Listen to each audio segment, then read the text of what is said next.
तो हम लोग जो है भारतीय संविधान अधिनियम पे जो पूरा एक ओवरऑल व्यू है इसका, उसको तो पढ़ लिए हैं, ठीक है। उस पर एक वीडियो आप लोगों का ऑलरेडी बन भी चुका है, आप लोग उसको देख लीजिएगा। अब आज हम लोग देखेंगे भारतीय संविधान अधिनियम के उद्देश्य का, ठीक है। प्रेम्बल के आधार पर भारतीय संविधान अधिनियम का ऑब्जेक्ट क्या है बनाए जाने का, तो प्रेम्बल देखा जाएगा। उसके बाद इसकी परिभाषा खंड और अधिनियम का नाम एवं विस्तार, तो धारा 1 एवं धारा 2।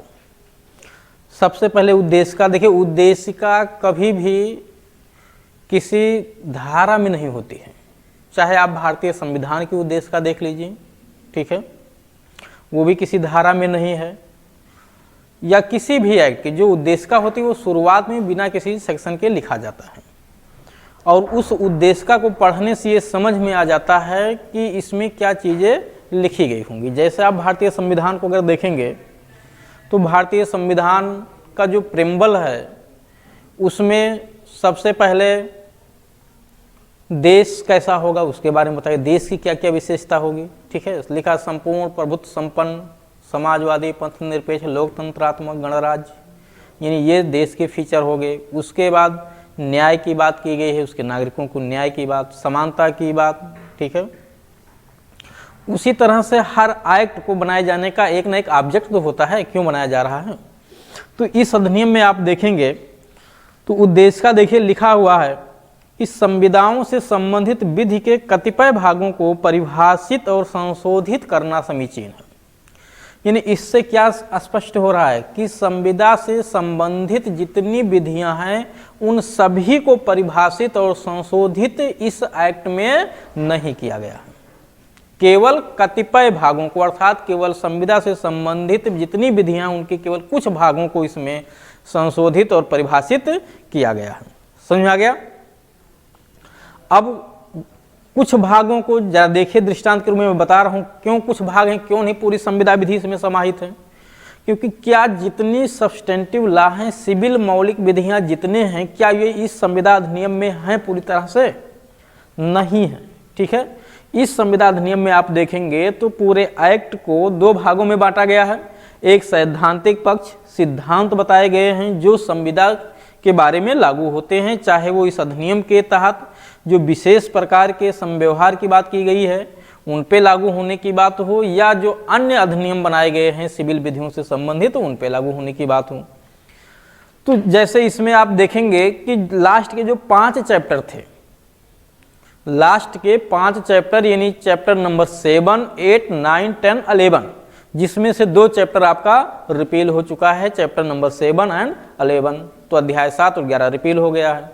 जो 3 बचे हुए हैं उसमें से एक प्रत्याभूत एवं क्षतिपूर्ति की संविदा, उपनिधान और अभिकरण, ये 3 तरह के संव्यवहार बचे हुए हैं। व्यवहारिक पक्ष यही है। इसमें संविदा कैसे की जाएगी, क्या लायबिलिटी होगी, कैसे क्षतिपूर्ति का निर्धारण होगा, जो सैद्धांतिक पक्ष है वो लागू होता है। इसके अलावा भी तो और संव्यवहार लिखे हुए सिविल विधियां और भी तो बनाई गई हैं, जैसे माल विक्रय अधिनियम जो यहाँ से रिपील करके अलग से एक्ट बनाया गया, भागीदारी अधिनियम, सुखाधिकार अधिनियम, न्यास अधिनियम, ठीक है। ये सब सिविल विधियां हैं और उन पे भी इस अधिनियम के जो सैद्धांतिक पक्ष हैं वो लागू होते हैं। यहाँ तक क्लियर हो गया। तो इसका मतलब है उद्देश्य का से साफ स्पष्ट है कि सिविल विधि, संविदा विधि से संबंधित जितनी विधियां हैं वो केवल इस एक्ट में नहीं लिखी हैं, इसके अलावा अन्य विधियों में भी लिखी हुई हैं। अतः हम कह सकते हैं कि संविदा विधि पे ये अधिनियम संपूर्ण नहीं है। क्लियर हो गया। जैसे आप CRPC देखेंगे तो प्रक्रिया विधि पे, क्रिमिनल प्रोसीजर पे वो अपने आप में कंप्लीट सेटअप है, जब तक कोई स्पेशल प्रोविजन कहीं ना लिखा गया हो। लेकिन संविदा अधिनियम अपने आप में संपूर्ण नहीं, यानी संविदा से संबंधित जितनी विधियां हैं उस पे ये एक्ट संपूर्ण नहीं है। अब आ जाइए इसकी परिभाषा खंड में। निर्वचन इंटरप्रिटेशन लिखा हुआ है, धारा 2,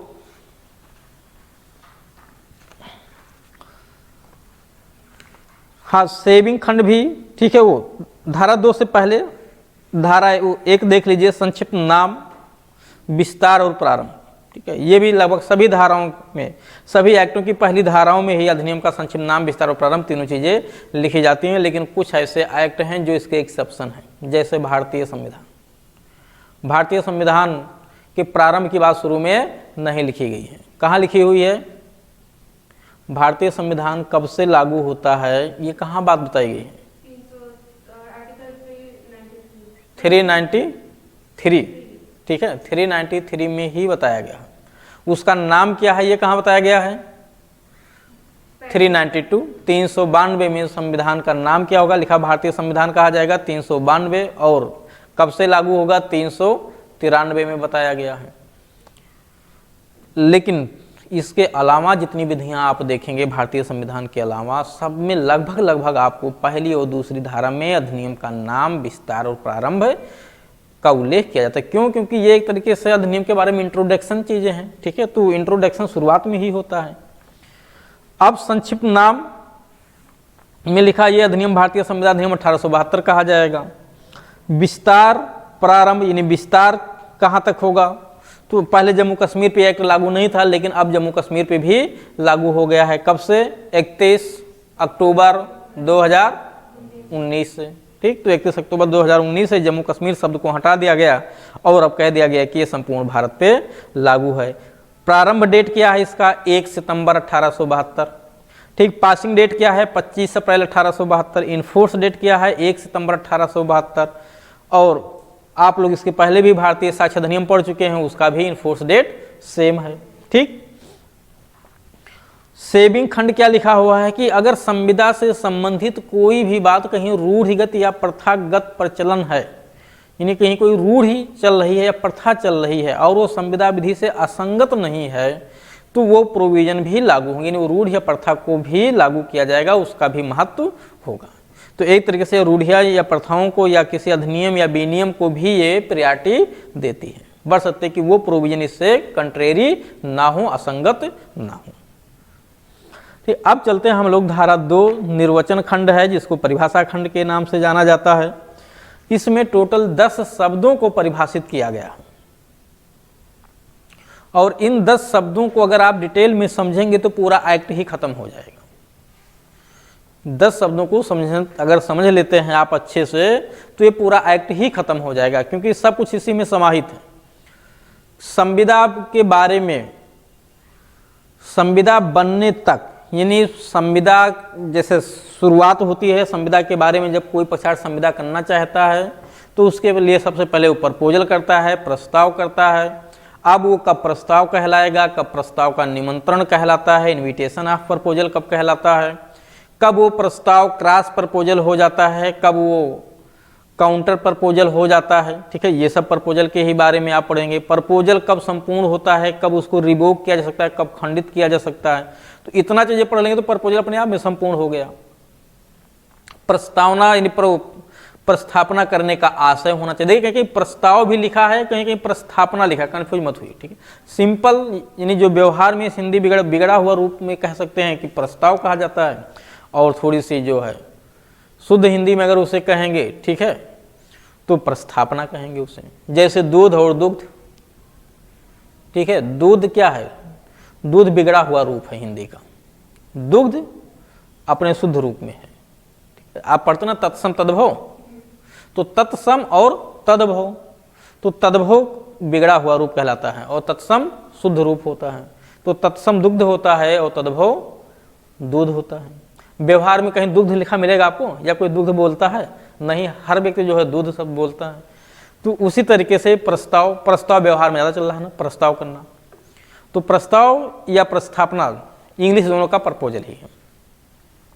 तो शुरुआत प्रपोजल से होता है, समापन संविदा पे जाके कंप्लीट होता है। तो स्टेप बाय स्टेप चीजें यहाँ पे लिखी हुई हैं। सबसे पहले आप देखिए, मैं इसको जो है यहाँ पे आपको दिखा रहा हूं। सबसे पहले आप यहाँ पे लिख लीजिए संविदा के आवश्यक तत्व एवं उसके चरण।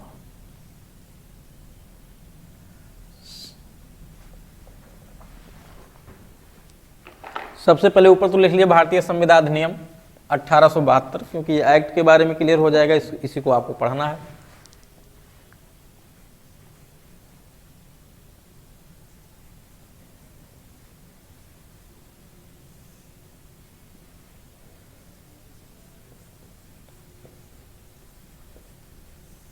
भारतीय संविदा अधिनियम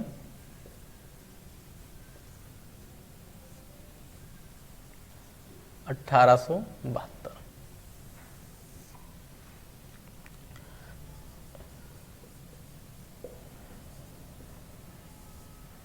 संविदा के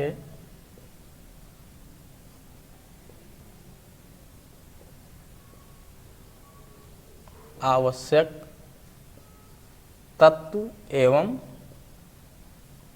चरण। दो भाग में इसको बांट दीजिए।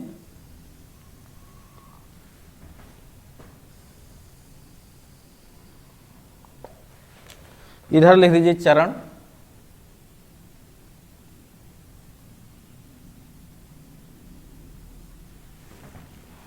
और इधर आवश्यक तत्व।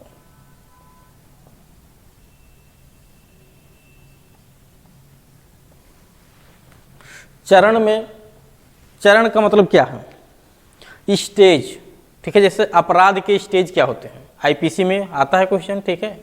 अपराध के चरण एवं अपराध के आवश्यक तत्व दो अलग अलग चीजें हैं कि नहीं? अपराध के चरण क्या क्या है? पहला चरण क्या होता है अपराध का? सबसे पहले मानो, उसके बाद आशय, उसके बाद तैयारी और उसके बाद प्रयत्न या परिणाम, ठीक है। यानी परिणाम कर लीजिए, वो फिर प्रयत्न में चला जाएगा। तो यानी सबसे पहले एक मानव होना चाहिए, फिर उसका आशय होना चाहिए या उसका ज्ञान होना चाहिए, ठीक है। आशय आबलिक ज्ञान कर लीजिए आप, क्योंकि आशय भी कहीं कहीं जरूरी, कहीं कहीं ज्ञान जरूरी है। और उसके बाद तैयारी करता है, तैयारी के बाद प्रयत्न करता है, फिर रिजल्ट में तब्दील होता है या नहीं हो पाता है। और आवश्यक तत्व में कहेंगे तो आशय और कार्य, ठीक है। अब आशय किसका होगा? जानवर का तो आशय होगा नहीं, ठीक है, मानव का आशय। तो आशय और कार्य अपराध के आवश्यक तत्व हैं। उसी तरीके से चरण में देखेंगे संविदा के आवश्यक तत्व एवं चरण, ठीक है। चरण को मैंने इधर दर्शाया है। सबसे पहले चरण में प्रस्थापना,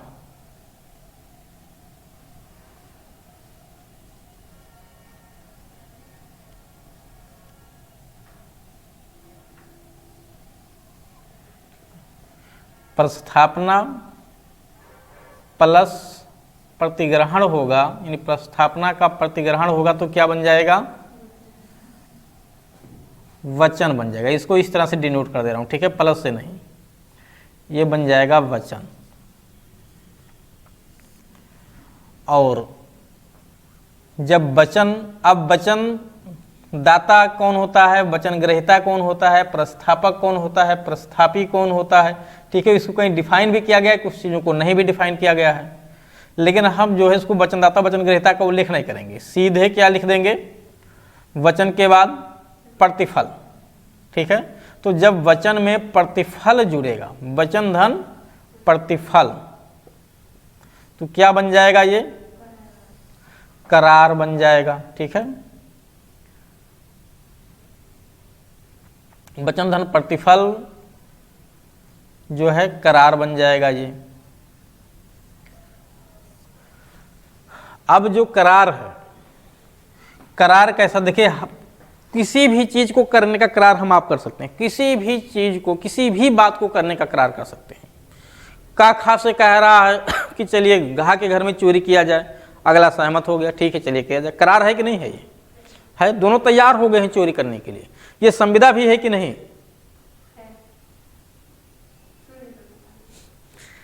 करार है कि नहीं, पहले ये बताइए। है, ठीक है। संविदा है कि नहीं? संविदा नहीं है, ठीक है। क्यों नहीं है अभी समझिएगा। का ने खा से कहा कि यदि आप गा की हत्या कर दो तो मैं आपको 1 लाख रुपया दूंगा, यानी सुपारी दे रहा है 1 लाख रुपए की गा की हत्या करने के लिए। खा कहा बिल्कुल कर दूंगा, ठीक है।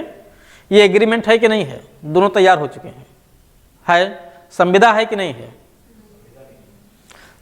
अब संविदा है कि नहीं, अब ये स्टेप देखना पड़ेगा, ठीक है, कि वो संविदा का रूप ले पा रहा है कि नहीं।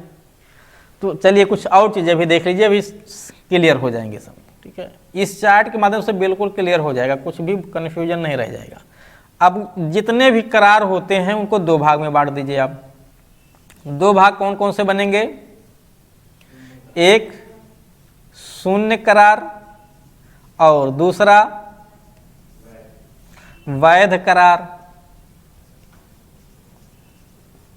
ठीक, अब जितने वैध करार होंगे, ठीक है, वो सब क्या होंगे? इसी को ब्रैकेट में आप यहां लिख दीजिए संविदा।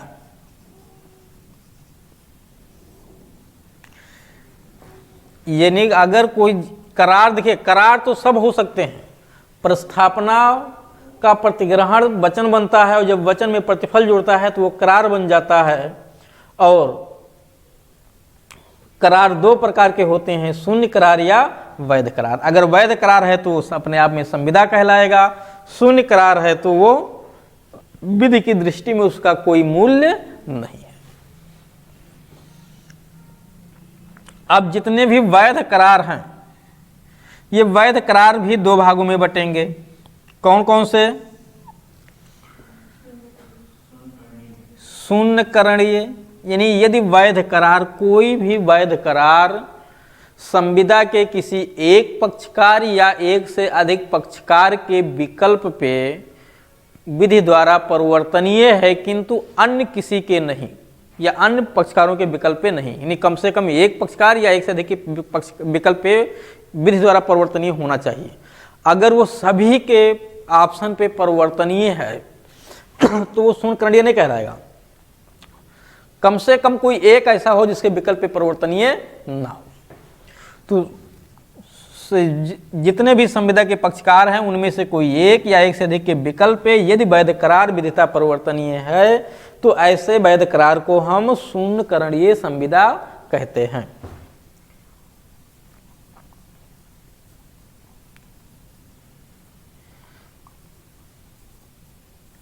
शून्य करणीय संविदा कहेंगे। और अगर वैध करार संविदा के दोनों पक्षकारों के विकल्प पे परिवर्तनीय, यानी विधिता परिवर्तनीय है, ठीक है, दोनों पक्षकारों के, कोई भी पक्षकार उसको जो है इन्फोर्स करा सकता है, तो वो वैध करार क्या कहलाएगा? ठीक है, संविदा का अगर दोनों पक्षकारों के विकल्प पे परिवर्तनीय है तो संविदा, और अगर किसी भी पक्षकार के विकल्प पे परिवर्तनीय नहीं है तब शून्य संविदा।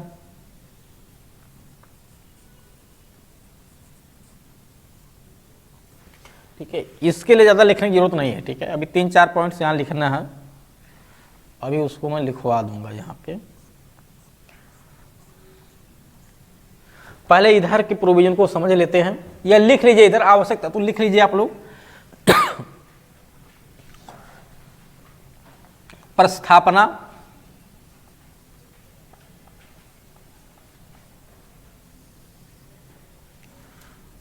प्रतिग्रहण,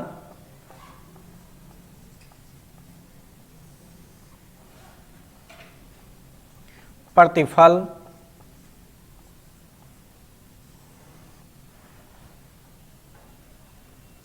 प्रस्थापना हो गया, प्रतिग्रहण हो गया, प्रतिफल हो गया, करार हो गया,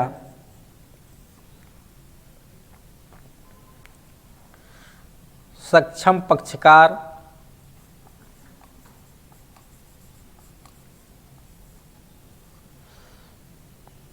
स्वतंत्र सहमति,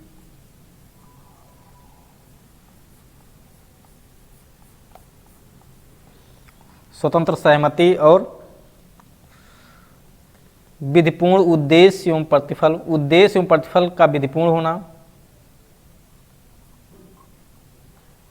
उद्देश्य एवं प्रतिफल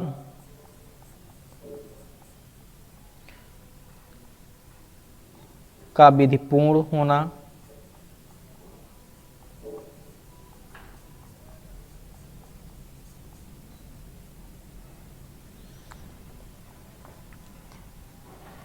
और लास्ट लिखिए विधिता शून्य ना हो, विधिता शून्य ना हो।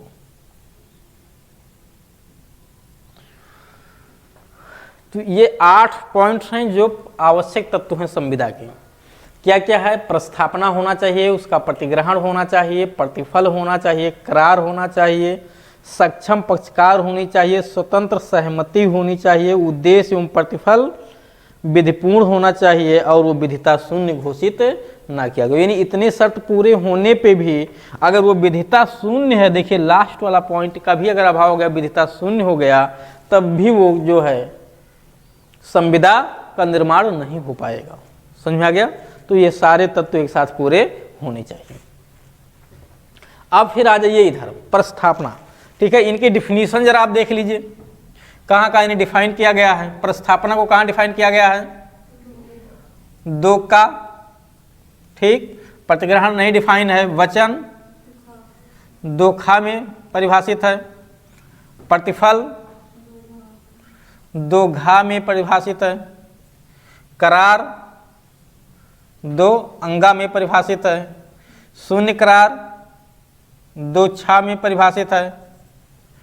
वैध करार दो जा में परिभाषित है। शून्य करणीय संविदा दो झा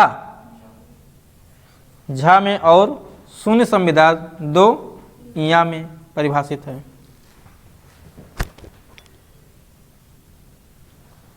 समझ में आ गया? अब ये देखिए डिफिनीशन तो जरूर आप लोग याद रखिएगा, क्योंकि कोई भी परीक्षा हो, किसी भी राज्य का परीक्षा हो, परिभाषा खंड से जरूर पूछा जाता है। और जो समस्यात्मक चीजें हैं कि समस्या कहाँ उत्पन्न होता है वो याद करने में होता है। पूछ लेगा वैध करार, ठीक है, कहाँ यानी संविदा कहाँ डिफाइन किया गया है, तो दो जा में डिफाइन किया गया है। तो आपको खंड नंबर भी पता होना चाहिए कहाँ पे परिभाषित है, और दूसरा उसकी परिभाषा की मीनिंग क्या है ये भी पता होना चाहिए। दो परिभाषा यहाँ से मैंने हटा दिया है, वो कौन कौन से परिभाषा निकाले गए हैं? दो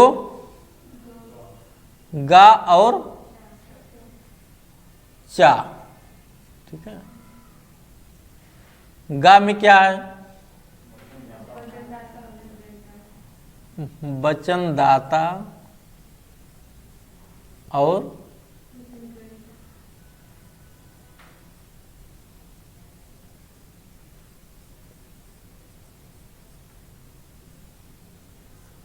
वचन ग्रहीता हो गया। और चा में व्यतिकारी वचन।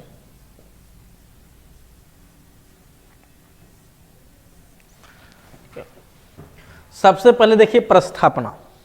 जब कोई प्रस्थापना की, प्रस्थापना का मतलब क्या है कि कोई एक प्रस्ताव करे। जब कोई अपनी तरफ से पहले प्रस्ताव करता है किसी बात को करने या करने से विरत रहने के लिए, तो और किस लिए करता है कि अगला अपनी अनुमति दे, अपनी सहमति उस पर दे दे। यानी एक सहमति देने का मतलब क्या है? उसे स्वीकार कर ले। यानी जब कोई एक तरफ से प्रपोजल करता है, दूसरा उसे एक्सेप्ट कर लेता है, तो वो क्या बन जाता है? वचन बन जाता है। ठीक है, जब तक आप प्रस्थापना कर रहे हैं, किसी अगले ने एक्सेप्ट नहीं किया, तब तक वो प्रॉमिस नहीं है। प्रॉमिस कब हो जाएगा? जब अगले ने स्वीकार कर लिया हो। तो प्रस्थापना जब प्रतिगृहित हो जाती है, उसका प्रतिग्रहण हो जाता है, तब वो वचन बन जाता है। और जब वो वचन प्रतिफल के साथ होता है, प्रतिफल का मतलब कि प्रस्थापक के कहने पे ही प्रस्थापी ने उसे स्वीकार किया हो या उस कार्य को किया हो या करने से विरत रहा हो, तो वही है प्रतिफल। अभी प्रतिफल को मैं बताऊंगा भी अलग से क्या है प्रतिफल। और जब वो प्रस्थापना का प्रतिग्रहण प्रतिफल के साथ होता है तो वो करार बन जाता है। और अगर वो करार विधिता परिवर्तनीय नहीं है तो वो शून्य करार कहलाएगा। विधिता परिवर्तनीय है तो संविदा कहलाएगा, यानी वैध करार कहलाएगा। तो ऐसा करार जो विधिता परिवर्तनीय हो क्या है? संविदा है। अब अगर वो वैध करार जो भी हुआ है, अगर वैध करार किसी एक पक्षकार या एक से अधिक पक्षकारों के विकल्प विधि द्वारा परिवर्तनीय है तो वो शून्यकरणीय संविदा कहलाता है। और अगर किसी भी पक्षकार के विकल्प पे वो परिवर्तनीय नहीं रह जाता है तो वो शून्य संविदा कहलाता है। तो शून्य संविदा की बात अधिनियम में कहाँ कहाँ की गई है मैं इसको भी बताऊंगा। ठीक है, शून्यकरणीय संविदा की बात कहाँ कहाँ की गई है इसका भी उल्लेख करेंगे। शून्यकरणीय और शून्य संविदा में क्या अंतर है इसको भी बताएंगे।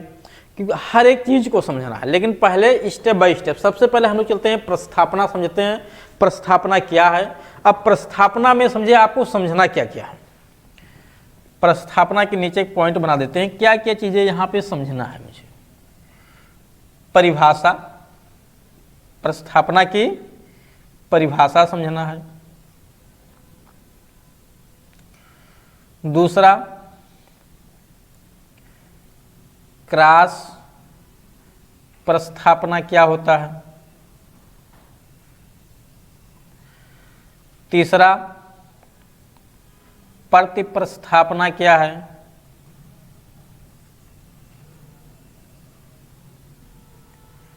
प्रस्थापना का निमंत्रण क्या होता है। प्रस्थापना का निमंत्रण।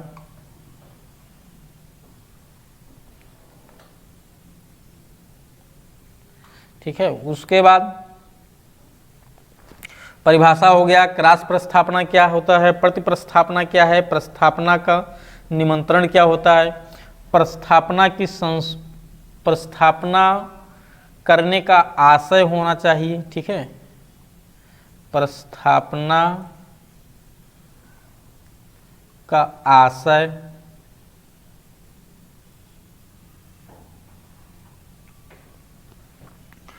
प्रस्थापना की संसूचना,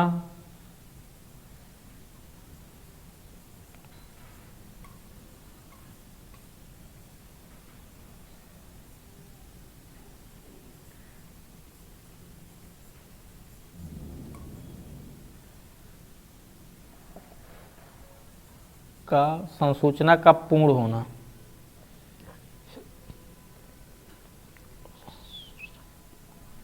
संसूचना का पूर्ण होना। फिर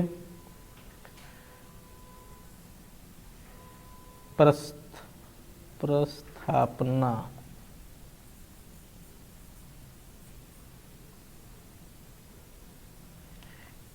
का प्रतिसंहरण।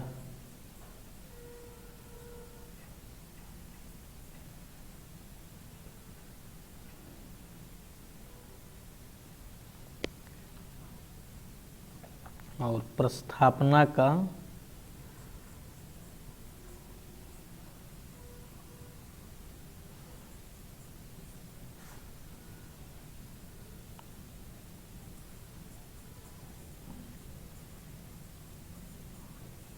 प्रस्थापना के प्रतिग्रहण की रीत।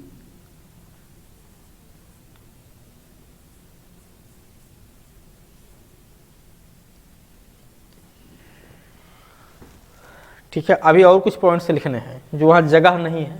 ठीक है, यहां पे लिख लीजिए, जगह ना होने के कारण यहां पे लिख लीजिए।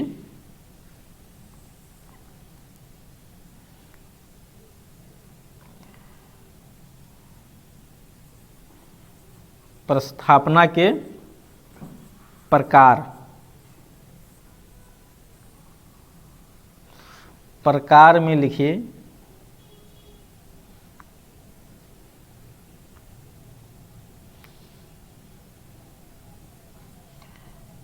लोक प्रस्थापना,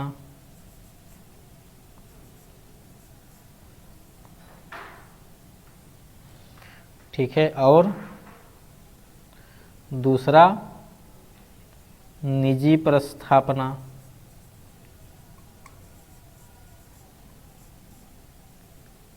या वैयक्तिक प्रस्थापना भी इसे कहते हैं। ठीक है, निजी प्रस्थापना या वैयक्तिक प्रस्थापना। फिर आपको लिखना है सतत प्रस्थापना।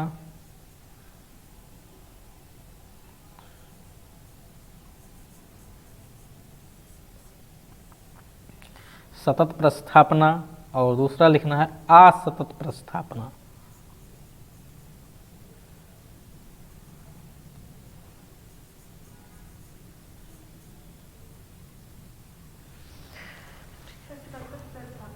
कंटिन्यूअस, सतत का मतलब जो लगातार चल रहा हो उसको सतत बोलते हैं। असतत जो लगातार चलने वाला ना हो। सतत प्रस्थापना को कंटिन्यूअस प्रपोजल और असतत प्रस्थापना को क्या कहेंगे? डिसकंटिन्यूअस होता है कि अनकंटिन्यूअस? डिसकंटिन्यूअस, ठीक है, जो भी इंग्लिश होता होगा, ठीक है। अगर डिसकंटिन्यूअस हो तो डिसकंटिन्यूअस प्रपोजल क्या होता है? ध्यान रखिएगा, हिंदी मैंने लिख दिया है सही, ठीक है, असतत प्रस्थापना और सतत प्रस्थापना। तो प्रस्थापना यानी प्रपोजल के बारे में इतने पॉइंट्स आपको समझना है, उसके बाद प्रपोजल आपका कंप्लीट हो जाएगा।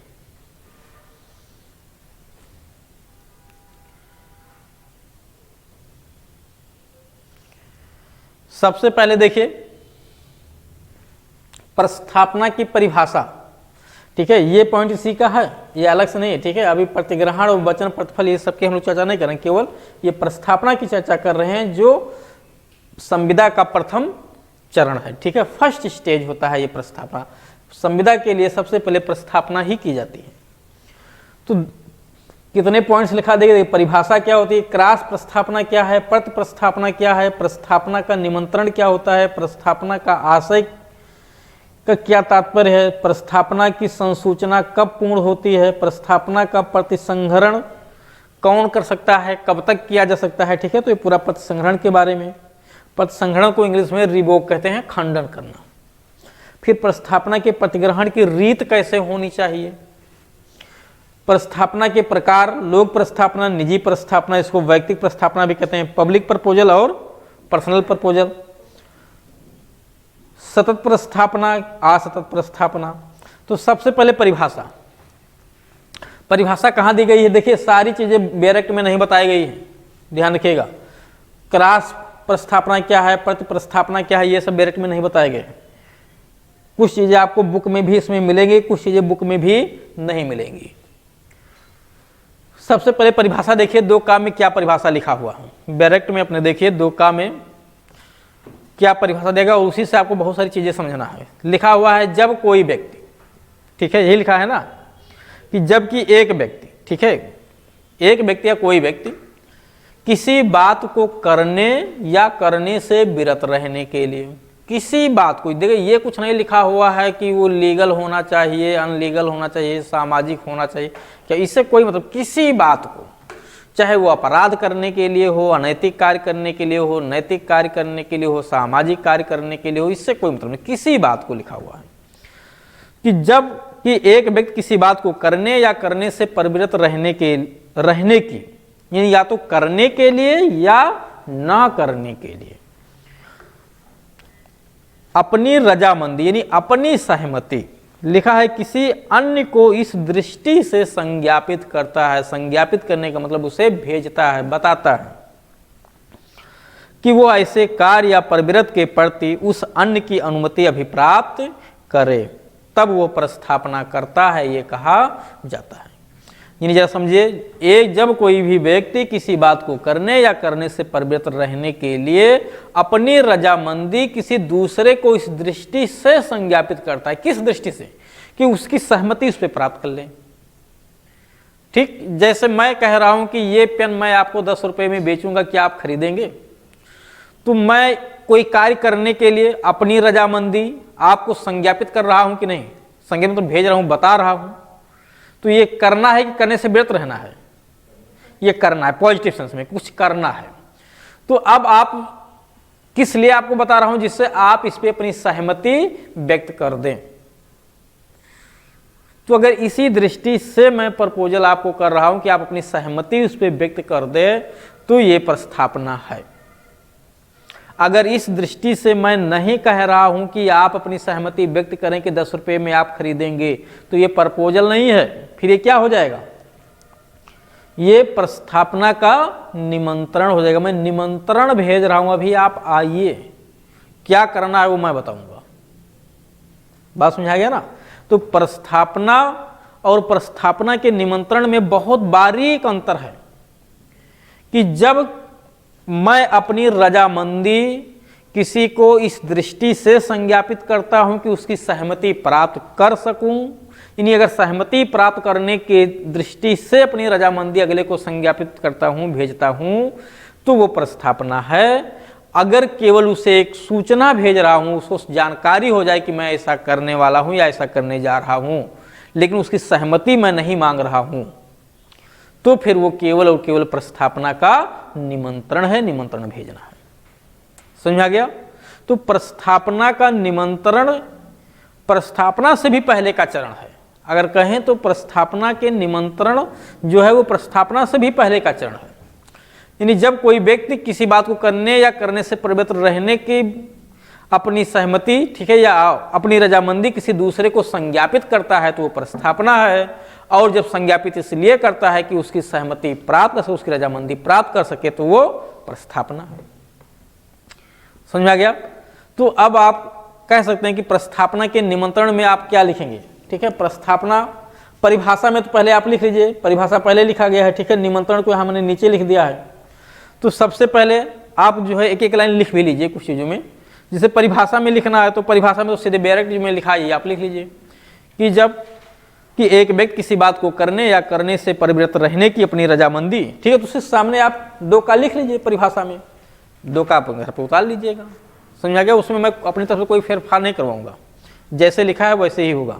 ठीक है, जो चीज़ें नहीं लिखी है उसको आप मैं बता दे रहा हूँ, लिख लीजिए। अब आपको लिखना है प्रस्थापना के निमंत्रण में। प्रस्थापना का निमंत्रण डिफाइन नहीं है, आप इसमें लिख लीजिए जबकि एक व्यक्ति किसी बात को करने, जबकि एक व्यक्ति किसी बात को करने या करने से परिविरत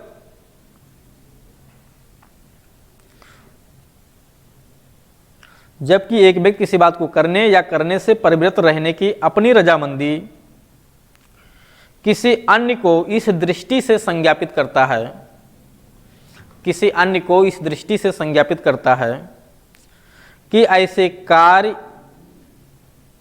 वो इस दृष्टि से संज्ञापित, क्यों संज्ञापित करता है ऐसे लिख दीजिए आप कि जबकि एक व्यक्ति किसी बात को करने या करने से परिवर्तित रहने की अपनी रजामंदी किसी अन्य को संज्ञापित करता है। बस इतना लिख दीजिए, केवल किसी अन्य को संज्ञापित करता है। जरा फिर से सुन लीजिएगा, जबकि एक व्यक्ति किसी बात को करने या करने से परिवर्तित रहने की अपनी रजामंदी किसी अन्य व्यक्ति को संज्ञापित करता है तो इसे हम प्रस्थापना का निमंत्रण कहते हैं।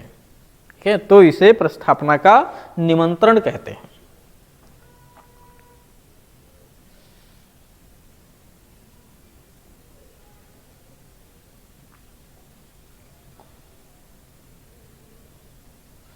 उसी में थोड़ा सा और जोड़ के लिख लीजिए। ये यहां तक कंप्लीट हो गया, ये प्रस्थापना का निमंत्रण हो गया है। थोड़ा सा जोड़ के और लिख लीजिए जिससे आपका क्लियर हो जाए कि और जब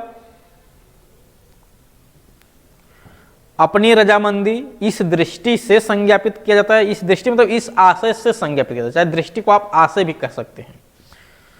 और जब अपनी रजामंदी इस आशय से संज्ञापित किया जाता है, इस आशय से संज्ञापित किया जाता है कि दूसरे की या अन्य की अनुमति प्राप्त की जा सके, अन्य की अनुमति प्राप्त की जा सके, तब उसे प्रस्थापना कहते हैं।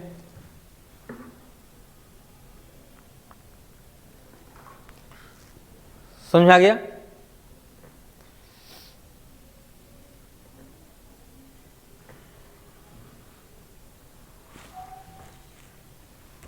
तो प्रस्थापना की परिभाषा आपने देख लिया, प्रस्थापना का निमंत्रण देख लिया। ठीक है, अब निमंत्रण में जैसे जो कैटलॉग सूचियां होती है, ठीक है, रेलवे की समय सारणी जो बनी हुई है पूरी सूची, इसके अलावा दुकानों पे जो सामानों की लिस्ट लिखी होती है रेट वाइज, वो सब क्या है?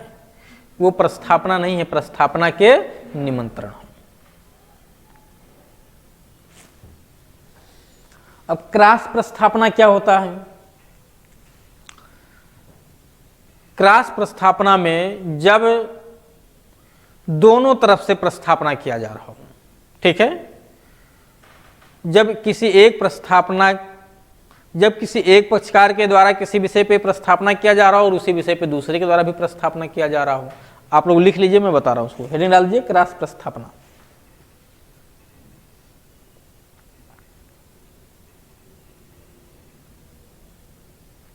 लिखिए, जब किसी एक ही विषय पर किसी व्यक्ति के द्वारा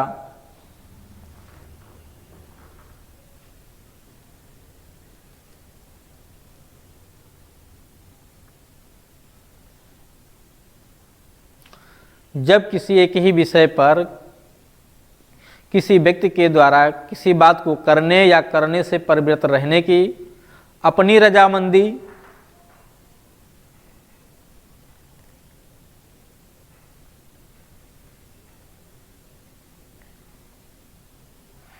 एवं उसी समय पर अन्य व्यक्ति के द्वारा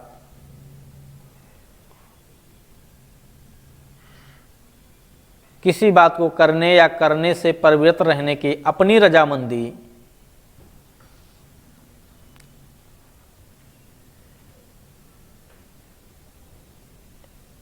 एक दूसरे को इस दृष्टि से संज्ञापित किया जाता है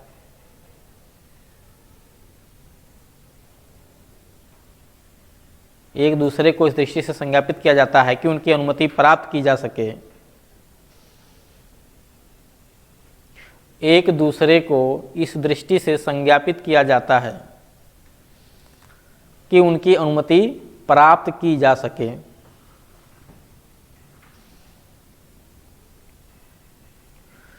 तब इसे क्रॉस प्रस्थापना कहते हैं।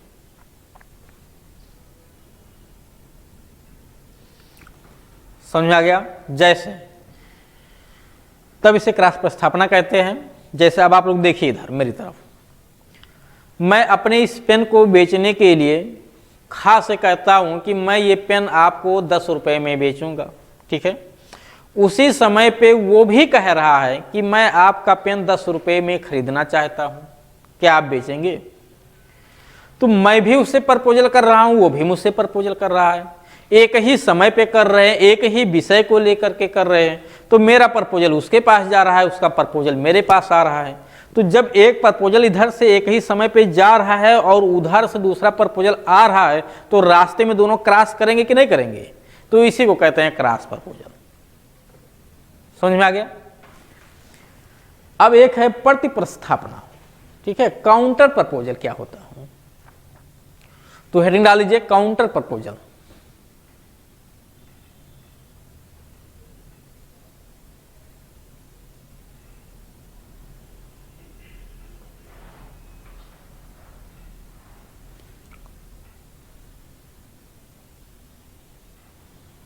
लिखिए, जब किसी प्रस्थापना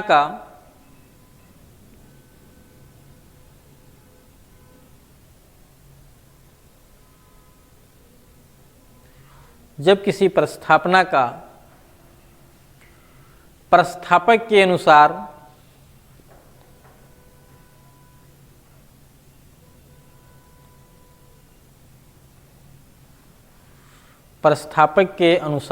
बताई गई शर्तों को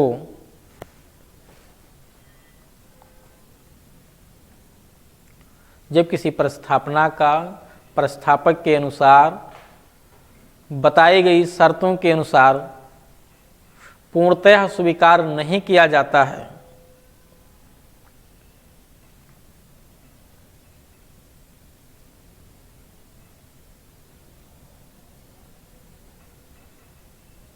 बल्कि उसमें कोई शर्त लगा दी जाती है,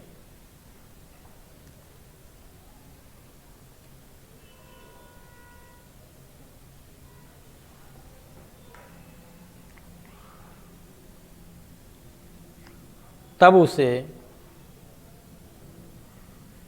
प्रतिप्रस्थापना कहते हैं।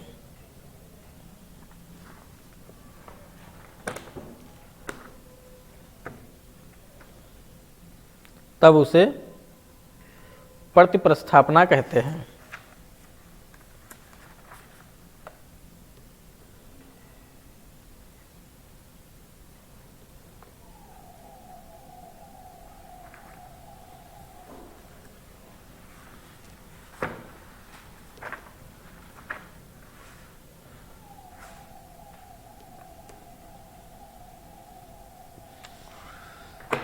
अब जरा समझे इसको, कैसे प्रतिप्रस्थापना क्या हुआ। मैंने का से कहा कि मैं ये पेन आपको 10 रुपये में बेच रहा हूं, क्या आप खरीदेंगे? अगले ने क्या किया कि उसे 10 रुपये में खरीदने के बजाय वो कह रहा है कि मैं इसे 9 रुपये में खरीदूंगा। तो मैं जिस रूप में उससे कहा था, जिन शर्तों के साथ कहा था अपनी प्रस्तावना को स्वीकार करने के लिए, क्या उन शर्तों के अनुसार उसने स्वीकार किया? नहीं, बल्कि उधर से एक नई शर्त लगा दिया, कंडीशन इंपोज कर दिया कि मैं 9 रुपये में खरीदूंगा। मेरा शर्त क्या था कि 10 रुपये में मैं आपको बेच रहा हूँ, उसने मेरी शर्तों को नहीं एक्सेप्ट किया, बल्कि अपनी तरफ से एक नई शर्त लगा दिया कि मैं इसे 9 रुपये में खरीदूंगा। तो मेरी प्रस्तावना के बदले उसने एक नई प्रस्तावना कर दी कि नहीं? तो जब प्रस्तावना के बदले दूसरी प्रस्तावना की जाती है तो इसे काउंटर प्रपोजल कहते हैं। समझ में आ गया? जब प्रस्तावना के बदले कोई प्रस्तावना नहीं की जाती है, बल्कि दो प्रस्तावनाएं एक साथ की जाती हैं, तो उसे क्रॉस प्रपोजल कहते हैं।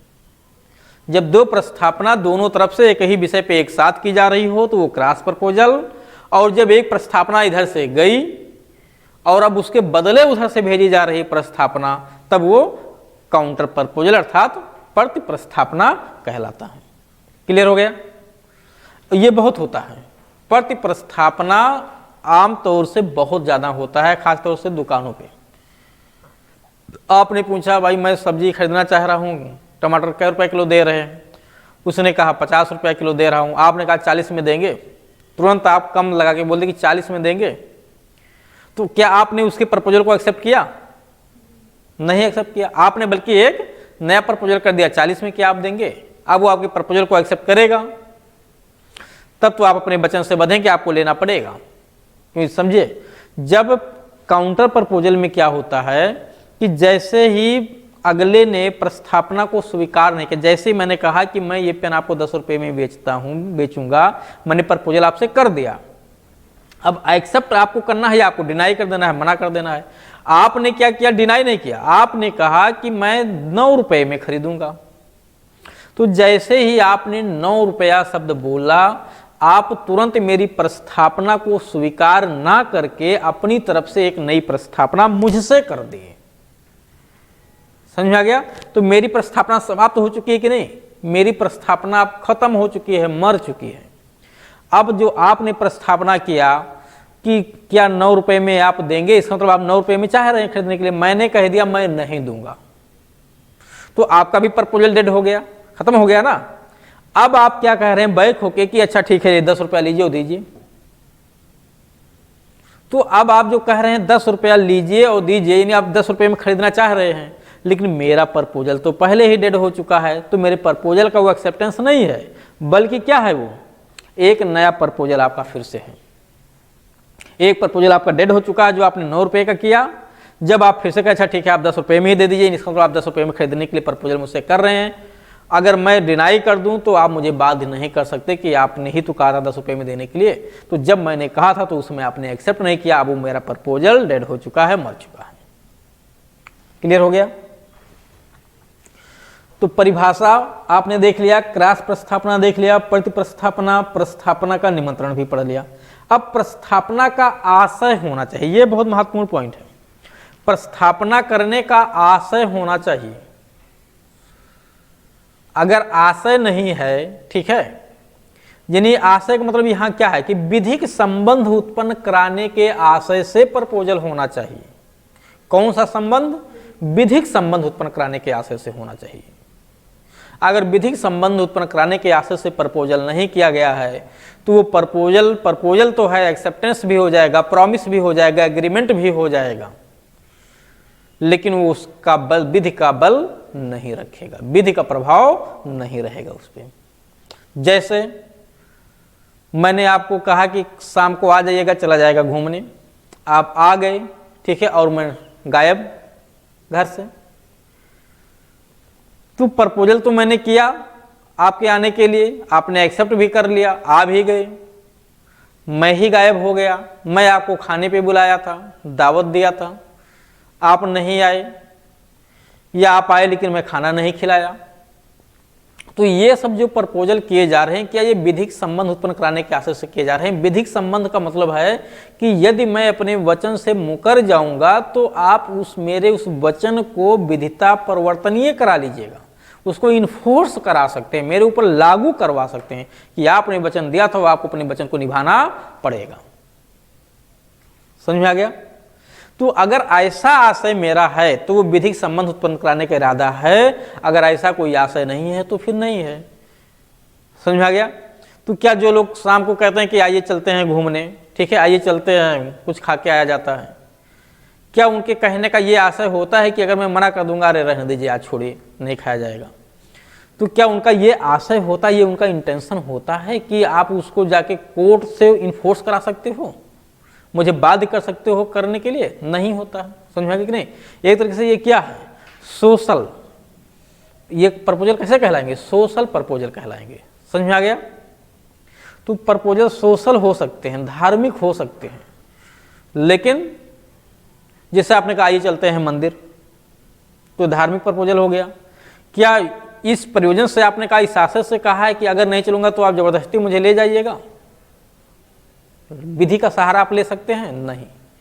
तो इसे कहते हैं विधिक संबंध उत्पन्न कराने के आशय से जब कोई प्रपोजल किया जाता है, तब वो प्रपोजल आगे चल के संविदा का रूप लेता है। अगर विधिक संबंध उत्पन्न कराने के आशय से नहीं किया गया है तो फिर वो प्रपोजल तो कहलाएगा, लेकिन वो विधिक प्रपोजल नहीं कहलाएगा। समझ में आ गया? तो वही है, प्रस्थापना का आशय होना चाहिए। अब आप इस पे आशय, चाहे प्रस्थापना हो या प्रतिग्रहण हो या प्रतिसंहरण हो, तीनों का आशय होना चाहिए। प्रस्थापना करने का भी आशय होना चाहिए, प्रतिग्रहण का भी आशय।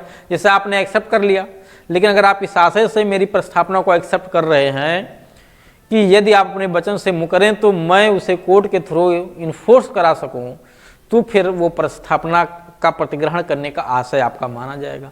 अगर आपने बस ऐसे ही कह दिया, अब मैंने कहा भाई आपने तो कहा था खरीदने के लिए, लीजिए खरीदिए, अरे आपने कहा मैं तो ऐसे ही बोला था, समझ में आ गया? तो वो विधिता परिवर्तनीय नहीं माना जाएगा। तो चाहे प्रस्थापना हो या प्रतिग्रहण हो या प्रतिसंहरण हो, सबको करने का आशय होना चाहिए। ठीक है, इन्हीं विधिक संबंध उत्पन्न कराने का आशय होना चाहिए। तो आप प्रस्थापना के आशय पे, ठीक है, आप धारा 3 पहले पढ़ लीजिए आप लोग।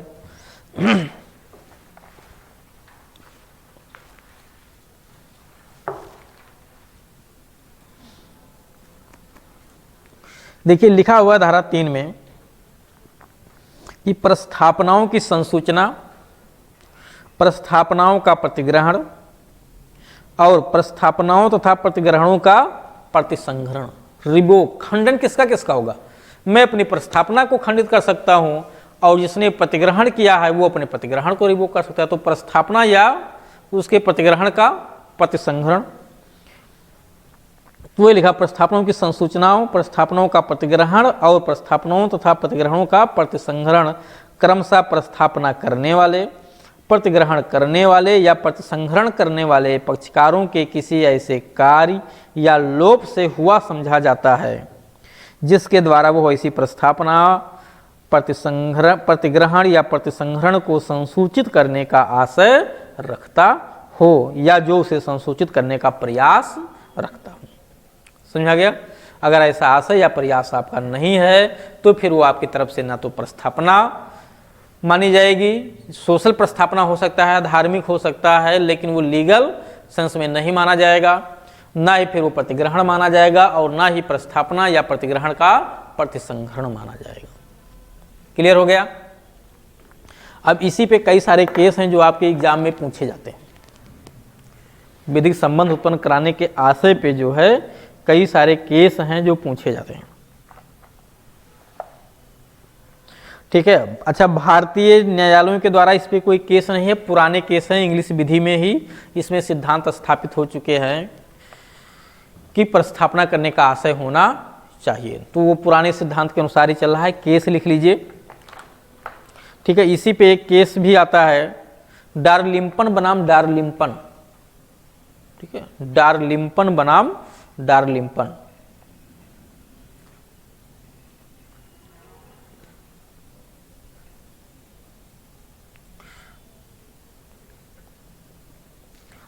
इंग्लिश अगर लिखना चाहते हैं तो लिख लीजिएगा, या इंग्लिश में तो कुछ और ही लिखा है, DARLYMPLE।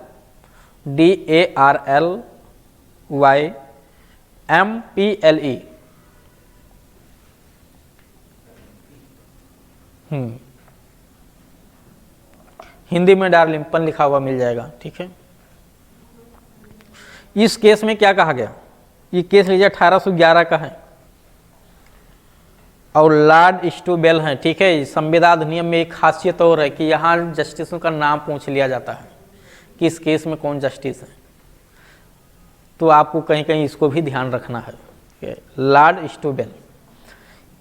स्टोबेल ने इस केस में क्या कहा था कि संविदा फालतू समय की मजाकबाजी नहीं है। अगर फालतू समय की मजाकबाजी कर रहे हैं, आइए चलते हैं घूमने, आइए ठीक है चाय बना रहे हैं पीने के लिए, तो ये सब संविदा नहीं है, लीगल संविदा नहीं है, ठीक है। सोशल संविदा है, लीगल नहीं है। इसका मतलब आप इसको कोर्ट के माध्यम से इन्फोर्स नहीं करा सकते हैं, आपस में जो इच्छा का है वैसा इन्फोर्स कराइए, ठीक है। क्या कहा था, संविदा फालतू समय की मजाकबाजी नहीं है। जस्टिस कौन है, किसने कहा था, लॉर्ड स्टोबेल, ठीक है, नाम लिख लीजिएगा। किस केस में, डार्लिंगपन बनाम डार्लिंगपन। एक दूसरा केस है बाल्फोर बनाम बाल्फोर, बाल्फोर बनाम क्या हुआ, स्टोबेल, स्टोबेल लिख लीजिए।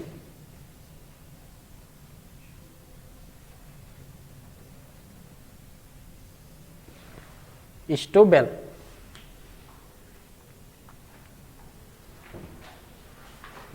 हो गया।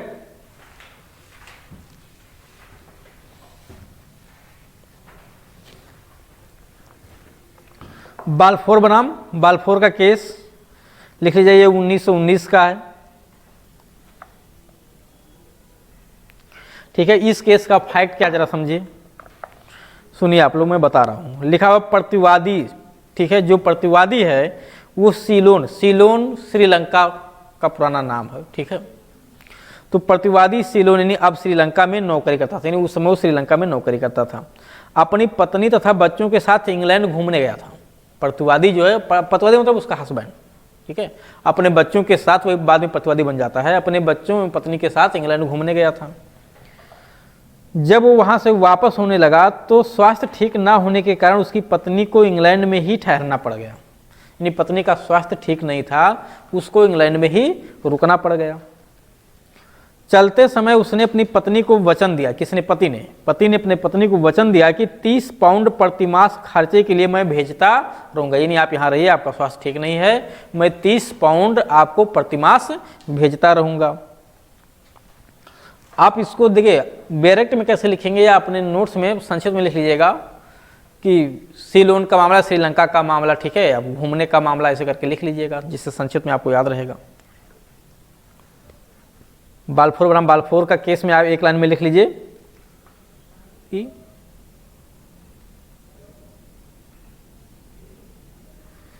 सीलोन का मामला, ठीक है, या इंग्लैंड में पत्नी के अस्वस्थ होकर रुकने का मामला, कुछ भी आप पॉइंट्स लिखे रहिए जिससे उसको आपको फिर आप तुरंत एक शब्द पकड़ें कि पूरा का पूरा कहानी दिमाग में याद हो जाए। तो 30 पाउंड प्रतिमास खर्चे के लिए भेजता रहूंगा, ये उसने वचन दिया था। कुछ समय के लिए वो इतने पैसे भेजता रहा, कुछ समय तक भेजा भी, ठीक है, लेकिन धीरे धीरे आपस में दोनों में मतभेद हो गए, जिसके कारण से तलाक भी हो गया और वो 30 पाउंड भेजना बंद कर दिया, ठीक है। लेकिन बंद पहले किया है, तलाक बाद में हुआ है। पत्नी तलाक के समय तक जितना पैसा बनता था उसे वसूलने के लिए वाद दाखिल कर दिया। जैसे मान लेते हैं 1 साल रहा होगा, 8 महीना दिया, ठीक है, 8वें महीने के बाद मतभेद होता है, बंद हो गया, 12वें महीने में तलाक हो गया। तो पत्नी ने पूरे 12 महीने का जो है सब जोड़ करके केस फाइल कर दिया। कोर्ट ने क्या कहा, इस वाद को ठुकराते हुए लॉर्ड एटकिन है इस केस में, बाल्फोर बनाम बाल्फोर केस में लिख लीजिए लॉर्ड एटकिन। और लॉर्ड एटकिन जहां कहीं भी आपको मिलेंगे, ठीक है, इनका सम्मान जरूर करिएगा। इन्होंने बहुत ही तार्किक तरीके से व्याख्या की है, ठीक है, और इनके जजमेंट को काट पाना बड़ा मुश्किल काम होता है। इन्होंने क्या कहा कि पक्षकारों में अनेकों ऐसे करार हुआ करते हैं जो हमारी विधि के अनुसार संविदा का परिणाम नहीं रखते हैं। साधारण उदाहरण है 2 व्यक्तियों द्वारा इकट्ठा घूमने का वचन या भोजन के लिए प्रस्थापना तथा उसकी स्वीकृति। साधारण परिस्थितियों में कोई भी यह नहीं कह सकता है कि ऐसे वचन संविदा बन सकते हैं। समझाएगा, तो इन्होंने मना कर दिया था कि पति ने जो कहा कि मैं आपको देता रहूंगा, वो संविदा उत्पन्न इरादा करने का नहीं था उनका, उन्होंने ऐसे ही, ठीक है, एक संबंध में ये वचन दिया था। दूसरा केस लिख लीजिए, MC ग्रेगर बनाम MC ग्रेगर। ये सारे केस एग्जाम में पूछे जा चुके हैं, ध्यान रखिएगा। MC ग्रेगर, MC ग्रेगर बनाम MC ग्रेगर।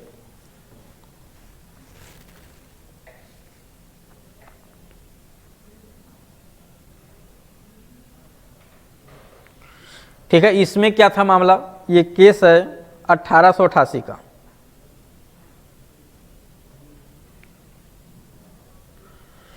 ठीक है, ये भी विधिक प्रभाव रखने वाले समझौते पे ही है, ठीक है, आशय वाले पे ही, यानी धारा 3 पे ही ये सब केस आएंगे।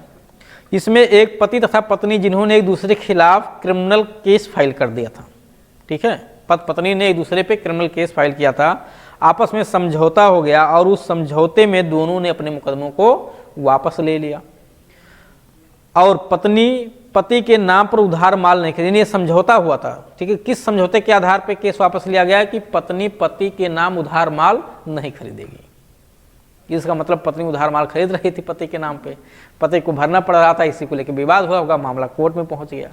तो समझौता इसी शर्त पे हुआ था कि पत्नी पति के नाम उधार माल नहीं खरीदेगी। अब पत्नी अगर उधार माल खरीदने लगे तो क्या होगा, ठीक, अगर पत्नी उधार माल खरीदे तो पति लायबल होगा कि नहीं होगा? उसने समझौता हुआ वचन दिया था कि मैं उधार माल नहीं खरीदूंगा, अगर वो उधार माल खरीदे तो क्या पति दायी होगा कि नहीं होगा? उसने जो वचन दिया था पत्नी ने कि मैं उधार माल नहीं खरीदूंगी, तो दोनों के बीच संविदा हुआ कि नहीं हुआ समझौता? ये विधिक संबंध उत्पन्न कराने के इरादे से है कि नहीं है? माना गया इसे कि ये विधिक संबंध उत्पन्न कराने के इरादे से किया गया है। अब अगर पत्नी उधार माल खरीदती तो पति दायी नहीं होगा, यानी उसको नहीं भरना पड़ेगा।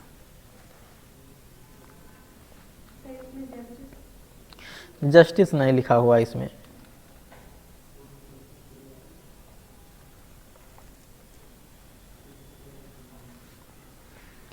बहुत सारे केस हैं, लेकिन जो महत्वपूर्ण केस हैं वो मैंने आपको बता दिया है। बाकी अब आपको हिंट मिल गया, क्रू मिल गया, ठीक है, कैसे पढ़ना है इसको। अब आप इसको समझ सकते हैं, अपने हिसाब से पढ़ सकते हैं पूरी बुक, ठीक है। बुक तो इस पे अवतार सिंह की बुक है, काफ़ी मोटी बुक है, ठीक है ना। तो पूरा पढ़ने की भी जरूरत नहीं है आपको, बस आप हर चीज़ को केवल उसके कॉन्सेप्ट को समझिए, ठीक है। केस याद करना है, ये तो फैक्चुअल चीज़ें हैं, केस को याद करना, धारा याद करना, ये सब फैक्चुअल है। बस आप उसको समझिए कि वो है क्या चीज़। अगर समझ में नहीं आ रहा, रट रहे हैं, तो रट के आप याद नहीं कर सकते पूरे लॉ को, और याद कर भी लेंगे तो 1 दिन 2 दिन 4 दिन के लिए। जब एग्जाम में आप जाएंगे तो एक समय पे आपको 10 20 एक्ट एक समय याद होना चाहिए, तो आप रट के नहीं याद कर पाएंगे। रटेंगे तो सब भूल जाएगा, ठीक है। वो बालू का रेत का मकान समझिए कि बालू के रेत जैसा मकान, रेत का मकान होगा, कभी भी वो ढह सकता है, ठीक है। एक दूसरा केस भी इसी पे लिख लीजिएगा, आशय पे ही, मैरिट बनाम मैरिट, मैरिट बनाम मैरिट, ठीक है। मेरिट मेरिट लिखिएगा, मेरिट बनाम मेरिट, मैं नहीं लिखिएगा, मेरिट बनाम मेरिट, 1970।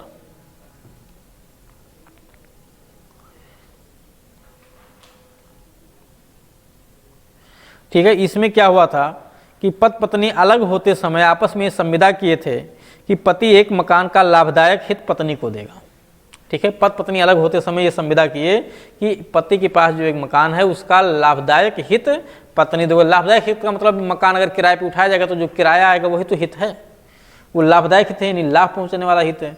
तो वो किराया वो किसको देगा? पत्नी को देता रहेगा। ये अलग होते समय संविदा हुआ था। अब अगर वो देना बंद कर दे तो पत्नी उसे कोर्ट के माध्यम से वसूल सकती है कि नहीं? वसूल सकती है, ठीक है। इसको माना गया कि ये जो प्रपोजल पति ने किया था ये विधिक संबंध उत्पन्न कराने के आशय से किया था।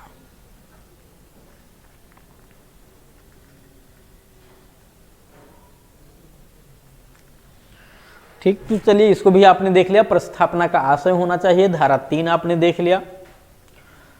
अब है प्रस्थापना की संसूचना कब पूर्ण होती है। पूर्ण को संपूर्ण शब्द लिख लीजिएगा, ठीक है। कब पूर्ण होती है या कब संपूर्ण होती है। तो अब इसको कहां पढ़ेंगे आप, धारा 4, ठीक है। प्रस्थापना की संसूचना कब पूर्ण होती है, धारा 4 पे आइए।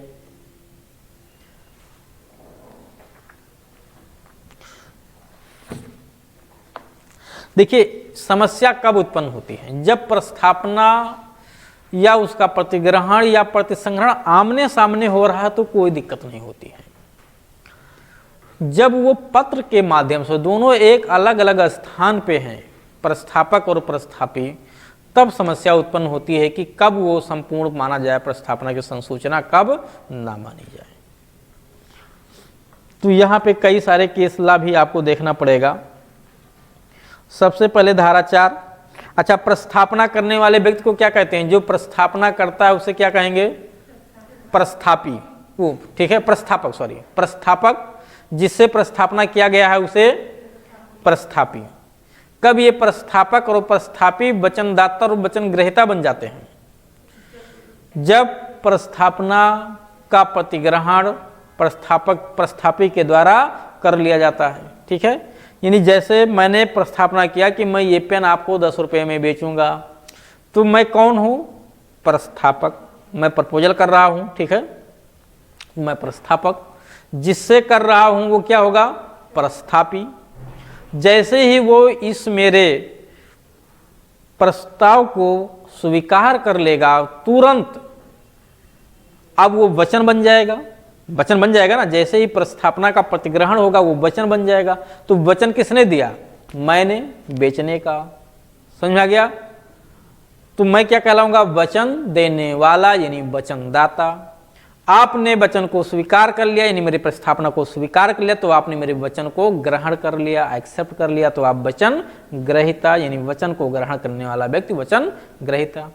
समझ आ गया।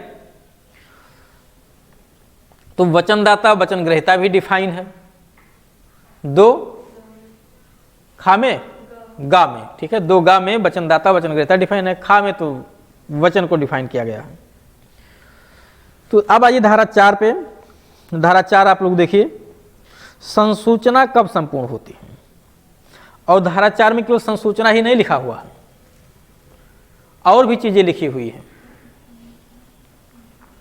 धारा 4 में आप देखिए, संसूचना कब संपूर्ण होता है, प्रतिग्रहण कब संपूर्ण होता है, प्रतिसंग्रहण, सब चीजें लिखी हुई है इसी में। तो सबसे पहले लिखा हुआ है संसूचना कब संपूर्ण हो जाती है, लिखा है प्रस्थापना की संसूचना तब संपूर्ण हो जाती है जब प्रस्थापना उस व्यक्ति के ज्ञान में आ जाती है जिसे वो की गई है। बात समझ में आई कि नहीं। प्रस्थापना कब संपूर्ण हो रही है, जब जिस व्यक्ति से की गई है उसके ज्ञान में आ जाए। तो जरा समझे, मैं अपने इस पेन को बेचने के लिए खा को एक पत्र लिखता हूं कि मैं अपना पेन आपको 10 रुपये में बेचूंगा, क्या आप खरीदेंगे। और मैं वो पत्र लिख चुका हूं, ठीक है, पोस्ट नहीं किया हूं, पत्र लिख चुका हूं, लिख के रखा हूं। ये प्रस्थापना की संसूचना संपूर्ण हो गई कि नहीं हो गई। मैं वो पत्र लेके घर से निकल चुका हूं, संपूर्ण हो गई कि नहीं। डाक में डाल दिया हूं, अभी भी नहीं संपूर्ण है कि संपूर्ण हो गया। पत्र में डाक में डाल दिया, अभी भी नहीं संपूर्ण है, ठीक। पत्र वहां जाके डाकिया लेके पहुंचा देता है खा के पास, खा पत्र ले जाके, वो डाकिया पत्र ले जा करके खा को दे देता है। अब मेरी प्रस्थापना की संसूचना संपूर्ण हो गई कि नहीं, अभी भी नहीं संपूर्ण हुई है। खा नामक व्यक्ति मेरे पत्र को हाथ में अपने रिसीव कर लेता है, प्राप्त कर लेता है। अब मेरी प्रस्थापना संपूर्ण हो गई कि नहीं, प्रस्थापना की संसूचना संपूर्ण हो गई कि नहीं। प्रस्थापना की संसूचना मतलब कि जो मैं कहना चाह रहा हूं वो बात अगले के ज्ञान में आ गई कि नहीं। और मैं कहना क्या चाह रहा हूं कि क्या आप मेरी 10 रुपये, क्या ये मेरा पेन आप 10 रुपये में खरीदेंगे, ये ना कहना चाह रहा हूं। तो क्या पत्र मिलते ही वो समझ गया कि क्या मैं पत्र में लिखा हुआ है, नहीं। वो पत्र सर के नीचे रख के सो गया, क्या प्रस्थापना संपूर्ण मानी जाएगी संसूचना प्रस्थापना की? नहीं, प्रस्थापना की संसूचना संपूर्ण नहीं मानी। अभी मेरी प्रस्थापना लेके ज्ञान में ही नहीं आई। एक्सेप्ट करने की तो बात अभी बहुत दूर की, अभी उसके ज्ञान में ही नहीं आई। वो मेरे पत्र को खोल के पढ़ लिया। अब मेरी प्रस्थापना की संसूचना संपूर्ण हो गई कि नहीं? हो गई। अब उसके ज्ञान में आ गया, यानी पत्र उसने पढ़ लिया। अब वो एक्सेप्ट करे कि ना करे वो उसके ऊपर है। यानी मेरे प्रपोजल को वो प्रतिग्रहण करे, उसे स्वीकार करे कि ना करे, उसके ऊपर है। लेकिन मैंने अपनी प्रस्थापना की संसूचना उसे भेज दी, उसे मिल चुकी है। और जब मेरी प्रस्थापना की संसूचना उस तक पहुंच गई है, अभी उसने एक्सेप्ट नहीं किया, ध्यान रखिएगा, तो मैं अपने प्रपोजल को वापस ले सकता हूं कि नहीं? ले सकता हूं। कब तक? जब तक वो उसे एक्सेप्ट ना कर ले। ध्यान रखिएगा, जब तक वो एक्सेप्ट ना कर ले तब तक मैं उसे वापस ले सकता हूं। यानी खंडन, प्रस्थापना का खंडन कब तक किया जा सकता है? जब तक प्रस्थापना का प्रतिग्रहण ना हो जाए। तो अभी और भी चीजें उसमें मिलेंगी आपको। अभी तो हम लोग के लिए देख रहे हैं कि प्रस्थापना की संसूचना कब संपूर्ण होती है। तो प्रस्थापना की संसूचना तब संपूर्ण हो जाती है जब उस व्यक्ति के ज्ञान में आ जाती है जिससे की जाती है। यहां तक क्लियर हो गया? अब इस पे आपको केस लॉ भी मिलेंगे।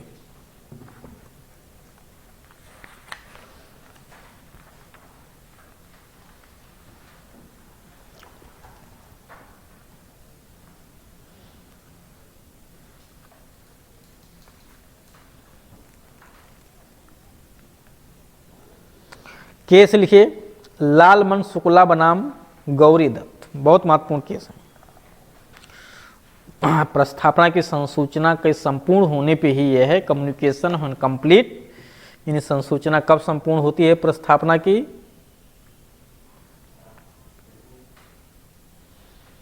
लालमन शुक्ला बनाम गौरी दत्त।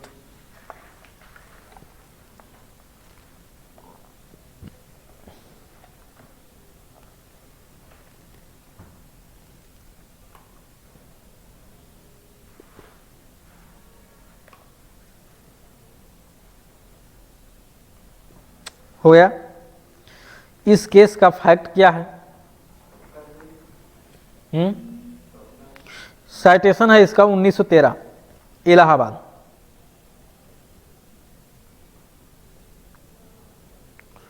जब फैक्ट समझिए इसका, इसमें था प्रतिवादी का भतीजा खो गया था। ठीक है, प्रतिवादी का भतीजा खो जाता है। उसने अपने मुनीम को बच्चे की तलाश में भेजा। ठीक है, कि आप बच्चे को जाके खोज के लाइए। उसके जाने के बाद, अपने उसके मुनीम के जाने के बाद प्रतिवादी ने कानपुर नगर में कुछ पर्चे बंटवाए जिसमें ये प्रस्थापना थी कि जो भी बच्चे को खोज कर लाएगा उसे 501 रुपया इनाम दिया जाएगा।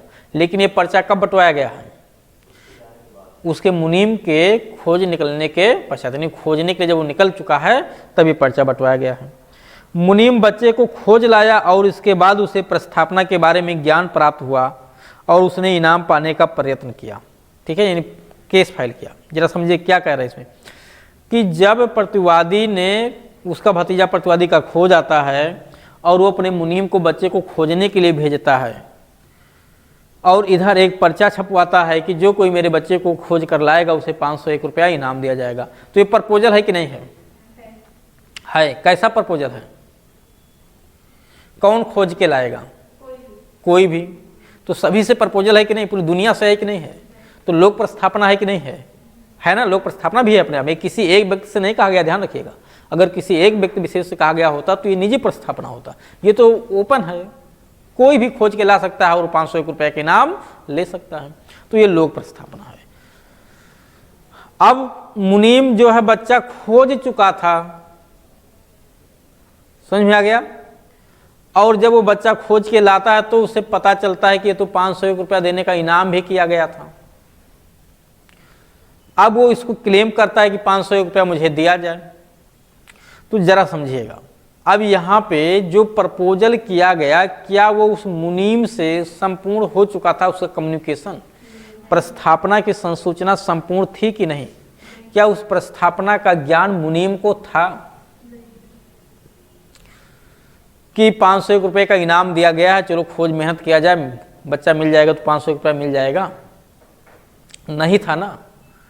तो क्या मुनीम अपने वाद में सफल होगा? नहीं होगा। सीधी सी बात, क्यों सफल होगा? जब वो ये जान ही नहीं रहा था कि कोई प्रपोजल किया गया है, तो जब प्रपोजल किया नहीं गया तो आपने उसे एक्सेप्ट नहीं किया, और एक्सेप्ट नहीं किया तो वचन नहीं बना, तो अगले का वचन आपको कैसे पूरा करा सकते हैं आप? जब उसको आपने एक्सेप्ट ही नहीं किया, आप वचन ग्रहीता ही नहीं है, ठीक है, तो जो आप वचन ग्रहीता नहीं है तो वचन का पालन अगले से कैसे करवा सकते हैं? तो इसी केस में ये साफ हो जाता है कि प्रस्थापना की संसूचना उस व्यक्ति के ज्ञान में आना जरूरी है जिससे की गई है, तभी वो संपूर्ण मानी जाएगी, अर्थात वो अन्यथा संपूर्ण नहीं मानी जाएगी। क्लियर हो गया? ये आप नहीं कह सकते भाई वैसे भी तो आपने देने के लिए कह ही दिया था ना, तो आप क्यों ना देते, वो खोज के ले आया है। देखिए, ये सोशल आप ऐसा बोल सकते हैं कि आप तो देने के लिए तैयार ही थे, जो इसलिए आप कहे थे 500 रुपया देने के लिए, वो काम तो आपका हो गया ना। तो ये सोशली आप ऐसा बोल सकते हैं, लेकिन लीगली नहीं बोल सकते हैं। प्रस्थापना की संसूचना संपूर्ण ही नहीं थी, क्योंकि उसके तो ज्ञान में ही नहीं था। अगर मुनीम को जाने से पहले ये बात बता दी गई होती, ये कह दिया गया होता कि जो बच्चे को खोज के लाएगा उसे 500 रुपया भेजा जाएगा, और मुनीम को भी उसने अपने भेज दिया कि तुम भी जाओ खोजने। अब मुनीम खोज लाया तो उसे भी मिलेगा 500 रुपया कि नहीं?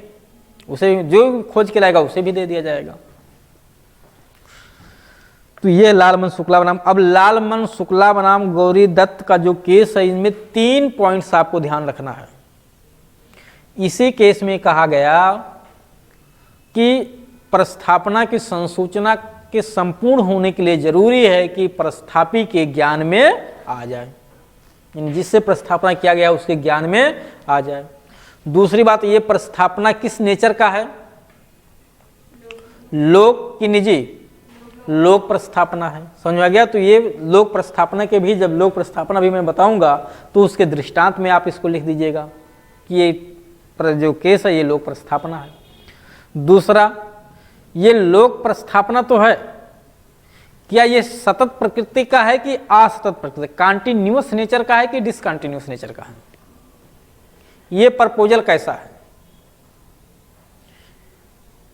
लालमन शुक्ला बनाम गौरी दत्त का जो केस में जो प्रपोजल किया गया 501 रुपया इनाम देने का, वो प्रपोजल लो सतत प्रकृति का है कि असतत प्रकृति का है? असतत प्रकृति का, डिसकॉन्टिन्यूअस नेचर का है। क्यों? जो बच्चा एक बार खोज के ला देगा उसे 500 रुपया मिल जाएगा। अब क्या उस पर वो प्रपोजल अपने आप में खत्म हो जाएगी कि नहीं हो जाएगी? क्या वो प्रपोजल भी बना रहेगा? नहीं। समझ में आ गया? तो ये प्रपोजल कैसा है? लोक प्रपोजल तो है लेकिन असतत प्रकृति का, कॉन्टिन्यूअस नेचर का नहीं है। जैसे ही एक बार कोई बच्चा खोज लेगा ये प्रपोजल अपने आप में खत्म हो जाएगा।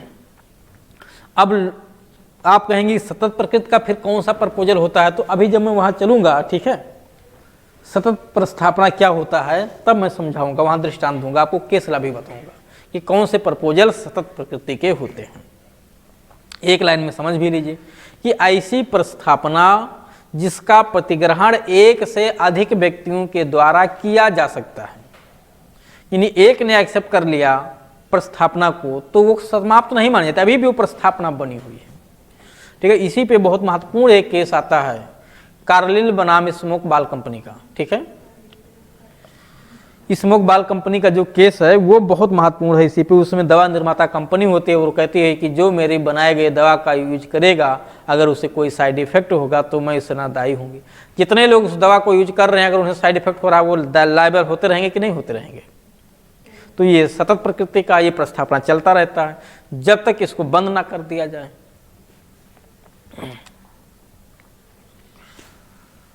तो प्रस्थापना की संसूचना कब संपूर्ण होती है? कंप्लीट हो गया।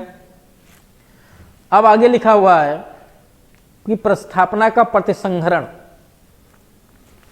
अब धारा 4 देखिए, धारा 4 तो भी अधूरी रह जाएगी। ठीक है, धारा 4 में भी और भी बातें बताई गई थी।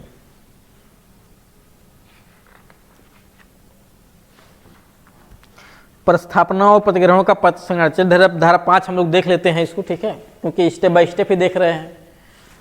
तो प्रस्थापना का प्रतिसंहरण लिखा है धारा 5 में पत्र संग्रहण की बात बताई गई, चाहे प्रस्थापना का हो या प्रतिग्रहण का हो, कि कोई भी प्रस्थापना उसके प्रतिग्रहण की संसूचना प्रस्थापक के विरुद्ध संपूर्ण हो जाने से पूर्व किसी भी समय प्रतिसंहरित की जा सकेगी, किंतु उसके पश्चात नहीं। यानी प्रस्थापना का प्रतिसंहरण कब तक किया जा सकता है? लिखा हुआ प्रस्थापना उसके प्रतिग्रहण की संसूचना प्रस्थापक के विरुद्ध संपूर्ण हो जाने से पूर्व। जैसे समझिए, का नामक व्यक्ति ने खा से प्रस्थापना किया। खा ने प्रस्थापना को एक्सेप्ट तो कर लिया, पत्र भेजा था, खा ने एक्सेप्ट कर लिया। अब कह रहे हैं कि प्रस्थापना का जो प्रतिग्रहण हो गया, वो उस प्रतिग्रहण की संसूचना कब संपूर्ण होती है? तो प्रतिग्रहण की संसूचना प्रस्थापक के विरुद्ध संपूर्ण होने से पूर्व कभी भी उसे रिवोक किया जा सकता है। नहीं समझ में आया? जैसे समझिए, मैंने कहा कि मैं ये पेन आपको 10 रुपए में बेचूंगा, ठीक है? आपने कहा ठीक है मैं खरीद लूंगा। तो आपने भी एक पत्र लिख के भेज दिया। जैसे प्रस्थापना की संसूचना कब संपूर्ण होती है? जब जिससे प्रस्थापना की जाए उसके ज्ञान में आ जाए, ठीक? तो अब आपको यह भी पढ़ना पड़ेगा कि प्रतिग्रहण की संसूचना कब संपूर्ण होती है। प्रस्थापना की संसूचना कब संपूर्ण होती है तो आप समझ गए। प्रतिग्रहण की संसूचना कब संपूर्ण होती है? क्योंकि प्रतिग्रहण की संसूचना संपूर्ण होने से पूर्व, प्रस्थापक के विरुद्ध संपूर्ण होने से पूर्व कभी भी उसे रिवोक किया जा सकता है प्रस्थापना को। जैसे मैंने प्रस्थापना किया, मैं 10 रुपए में अपना पेन बेचूंगा। अगले ने उधर से एक्सेप्ट कर लिया, ठीक है मैं खरीदूंगा, लेकिन उसने एक्सेप्ट करके लेटर लिख दिया मेरे लिए कि मैं आपका पेन 10 रुपए में खरीदने के लिए तैयार हूं। तो अब उसने जो एक्सेप्ट किया, उसके एक्सेप्टेंस से, उसके प्रतिग्रहण से मैं अभी बाध्य नहीं हूं। मैं कब बाध्य हूंगा? यानी उसके प्रतिग्रहण की जो संसूचना है वो मेरे विरुद्ध कब संपूर्ण होगी? तो जब मेरे नॉलेज में आ जाए कि वो पत्र डाक में डाल दें, तब। बात समझ रहे कि नहीं? तो अभी जो है प्रतिसंहरण को रोक करके पहले हम लोग इसको भी पढ़ लेते हैं कि प्रतिग्रहण की संसूचना कब संपूर्ण होती है। समझ में आ गया? प्रस्थापना की संसूचना कब संपूर्ण होती है तो समझ लिया गया कि जब प्रतिग्रहिता वो प्रस्थापी के ज्ञान में आ जाए। लेकिन प्रतिग्रहण की संसूचना कब संपूर्ण होती है इसको भी पढ़ना जरूरी है। जब तक आप इसको नहीं जानेंगे तब तक आप समझ नहीं पाएंगे कि प्रतिग्रहण कब तक किया जा सकता है प्रस्थापना का। क्योंकि ध्यान दीजिए, 2 चीजें जब आपको पढ़ना है, प्रतिग्रहण की संसूचना प्रस्थापक के विरुद्ध कब संपूर्ण होता है और प्रस्थापी के विरुद्ध कब संपूर्ण होता है। यानी जिसने प्रतिग्रहण किया, ठीक है, वो कब बाध्य हो जाता है अपने प्रतिग्रहण से और प्रस्थापक कब बाध्य हो जाता है। तो लिखा यही मिलेगा आपको कि प्रतिग्रहण की संसूचना से प्रस्थापक तब बाध्य होता है जब उसके ज्ञान में आ जाए। बात समझ आई कि नहीं? जब उसके ज्ञान में आ जाए, यानी वो पत्र मुझे प्राप्त हो जाए, मैं उसे पढ़ लूं। और प्रस्थापी तब बाध्य होगा जब उसके नियंत्रण से परे हो जाए वो पत्र। बात समझ रहे कि नहीं? यानी जिसने एक्सेप्ट किया प्रस्थापना को वो क्या कहलाएगा? एक्सेप्टर, ठीक है। तो जिसने जैसे उसने एक्सेप्ट किया, पत्र लिख लिया, ठीक है मैं आपका पेन 10 रुपए में खरीद लूंगा, उसने पत्र लिख के रख लिया। अब वो डाक में ले जा रहा है डालने, तो जैसे ही वो डाक में डाल देगा, छोड़ देगा, अभी लटकाए हुए है डाक में तो नहीं, अभी उसके नियंत्रण से परे नहीं है, अभी उसके नियंत्रण में, अभी निकाल भी तो सकता है। जैसे ही वो पत्र छोड़ देगा, पत्र जैसे ही गिरा इसे, ठीक, तुरंत उसके नियंत्रण से बाहर हो जाएगा और वो प्रस्थापी अपने प्रतिग्रहण से बाध्य हो जाएगा। लेकिन जिसने प्रस्थापना किया था प्रस्थापक, वो अभी अपनी प्रस्थापना से बाध्य नहीं है जब तक प्रतिग्रहण की संसूचना उसके ज्ञान में ना आ जाए। तो पत्र अब डाक से निकलेगा और प्रस्थापक के पास जाएगा। जब प्रस्थापक उसे पढ़ लेगा तब वो भी बाध्य हो जाएगा। समझ में आ गया? तो प्रस्थापना की संसूचना कब संपूर्ण होती है? प्रस्थापित के ज्ञान में आ जाए, समझेगा, जिससे किया गया उसे ज्ञान में आ जाए। लेकिन प्रतिग्रहण की संसूचना कब संपूर्ण होती है? अब यहां 2 पॉइंट देखना है, प्रस्थापक के विरुद्ध और प्रस्थापी के विरुद्ध। समझ में आ गया?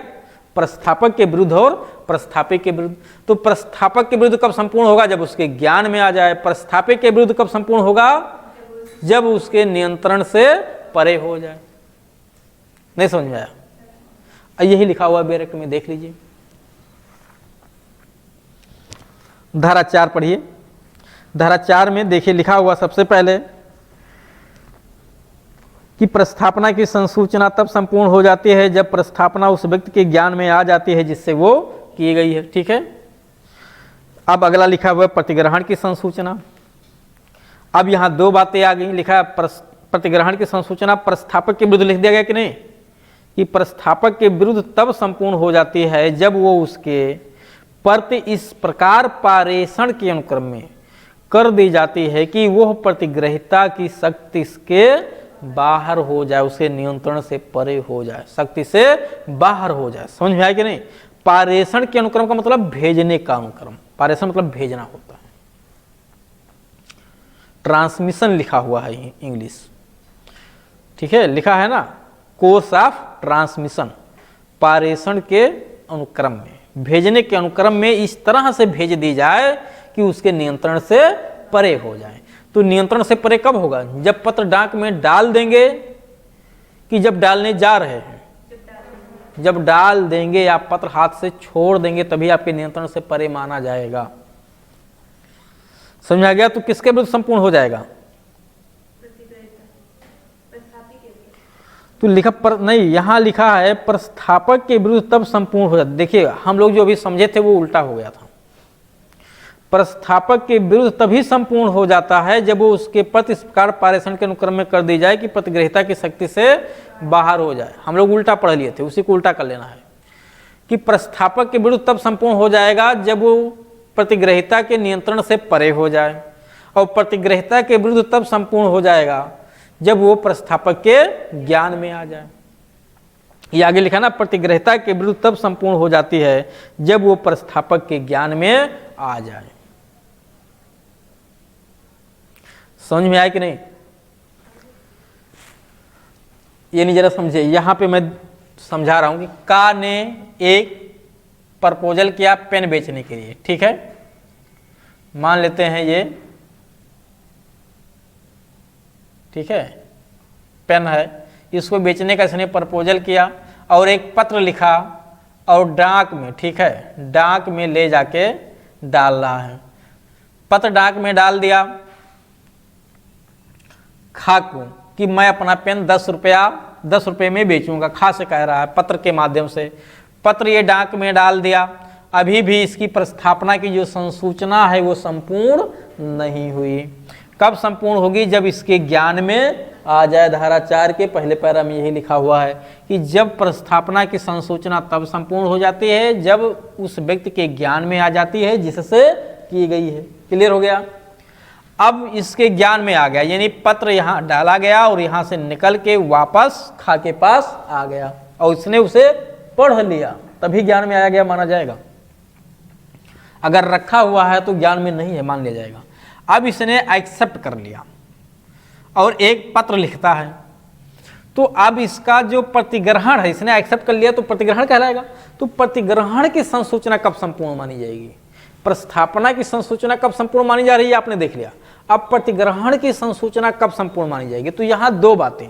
प्रतिग्रहण की संसूचना इसके विरुद्ध कब संपूर्ण मानी जाएगी और इसके विरुद्ध कब संपूर्ण मानी जाएगी। ये कौन है? प्रस्थापक और ये प्रस्थापी। तो प्रस्थापक के विरुद्ध कब संपूर्ण मानी जाएगी, प्रस्थापी के विरुद्ध कब संपूर्ण मानी जाएगी। ठीक है, इधर ही देखिए ज्यादा क्लियर हो जाएगा कि प्रतिग्रहण की संसूचना प्रस्थापक के विरुद्ध कब संपूर्ण माना जाएगा और प्रस्थापी के विरुद्ध कब संपूर्ण माना जाएगा। तो धारा 4 के जो दूसरा पैरा है उसमें यही कहा गया है कि सबसे पहले प्रतिग्रहण की संसूचना प्रस्थापक के विरुद्ध तब संपूर्ण मानी जाती है जब इसके नियंत्रण से परे हो जाए, भेजने के अनुक्रम में। तो इसके नियंत्रण से परे कब होगा? जब ये लेके चल रहा है तो क्या नियंत्रण से परे है? नहीं। यहाँ तक लेके पहुंच गया, क्या नियंत्रण से परे है? नहीं। लेकिन यहाँ गिर गया तब नियंत्रण से परे हो गया। अब ये जो है इसके विरुद्ध प्रतिग्रहण की संसूचना संपूर्ण हो जाती है, और जैसे ही संपूर्ण हो जाएगी अब ये अपनी प्रस्थापना को रिवोक नहीं कर सकता, अपनी प्रस्थापना का प्रतिग्रहण वो प्रतिसंहरण नहीं कर सकता। समझ में आ गया? तो अब यही बात तो यहां लिखी हुई थी धारा 5 के पहला पैरा में। धारा 5 के पहले पैरा में देखिए यही लिखा हुआ है कि कोई भी प्रस्थापना उसके प्रतिग्रहण की संसूचना प्रस्थापक के विरुद्ध संपूर्ण हो जाने से पूर्व किसी भी समय प्रतिसंहरित की जा सकेगी, किंतु उसके पश्चात नहीं। अब समझ में आया कि नहीं? तो इसके विरुद्ध संपूर्ण कब हो जाता है? प्रतिग्रहण की संसूचना प्रस्थापक के विरुद्ध कब संपूर्ण होता है? जब प्रतिग्रहिता के नियंत्रण से परे हो जाता है, पारेषण के अनुक्रम में।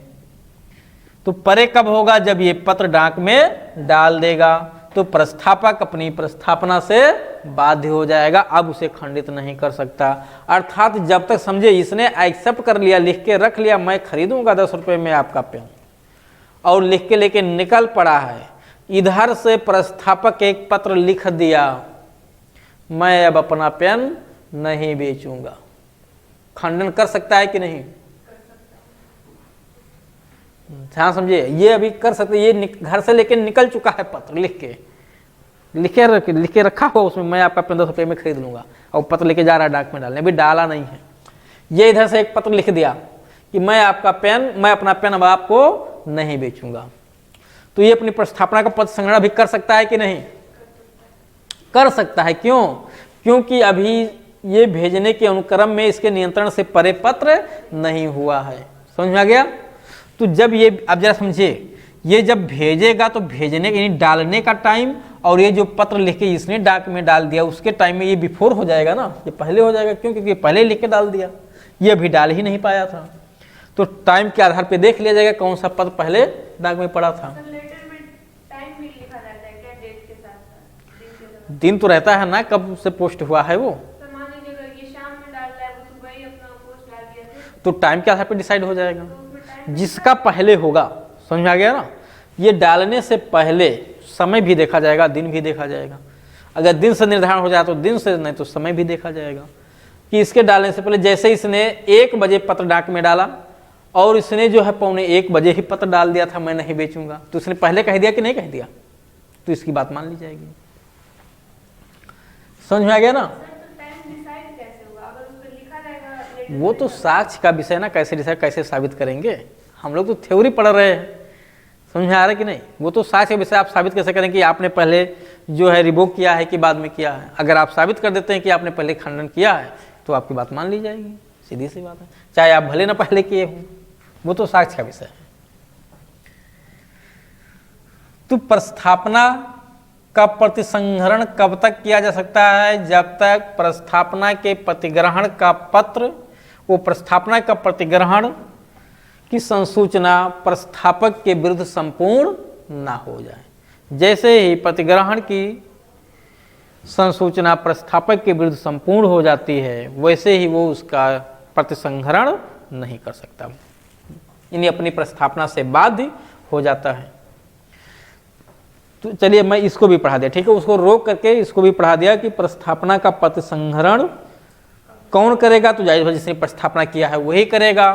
कब तक कर सकता है?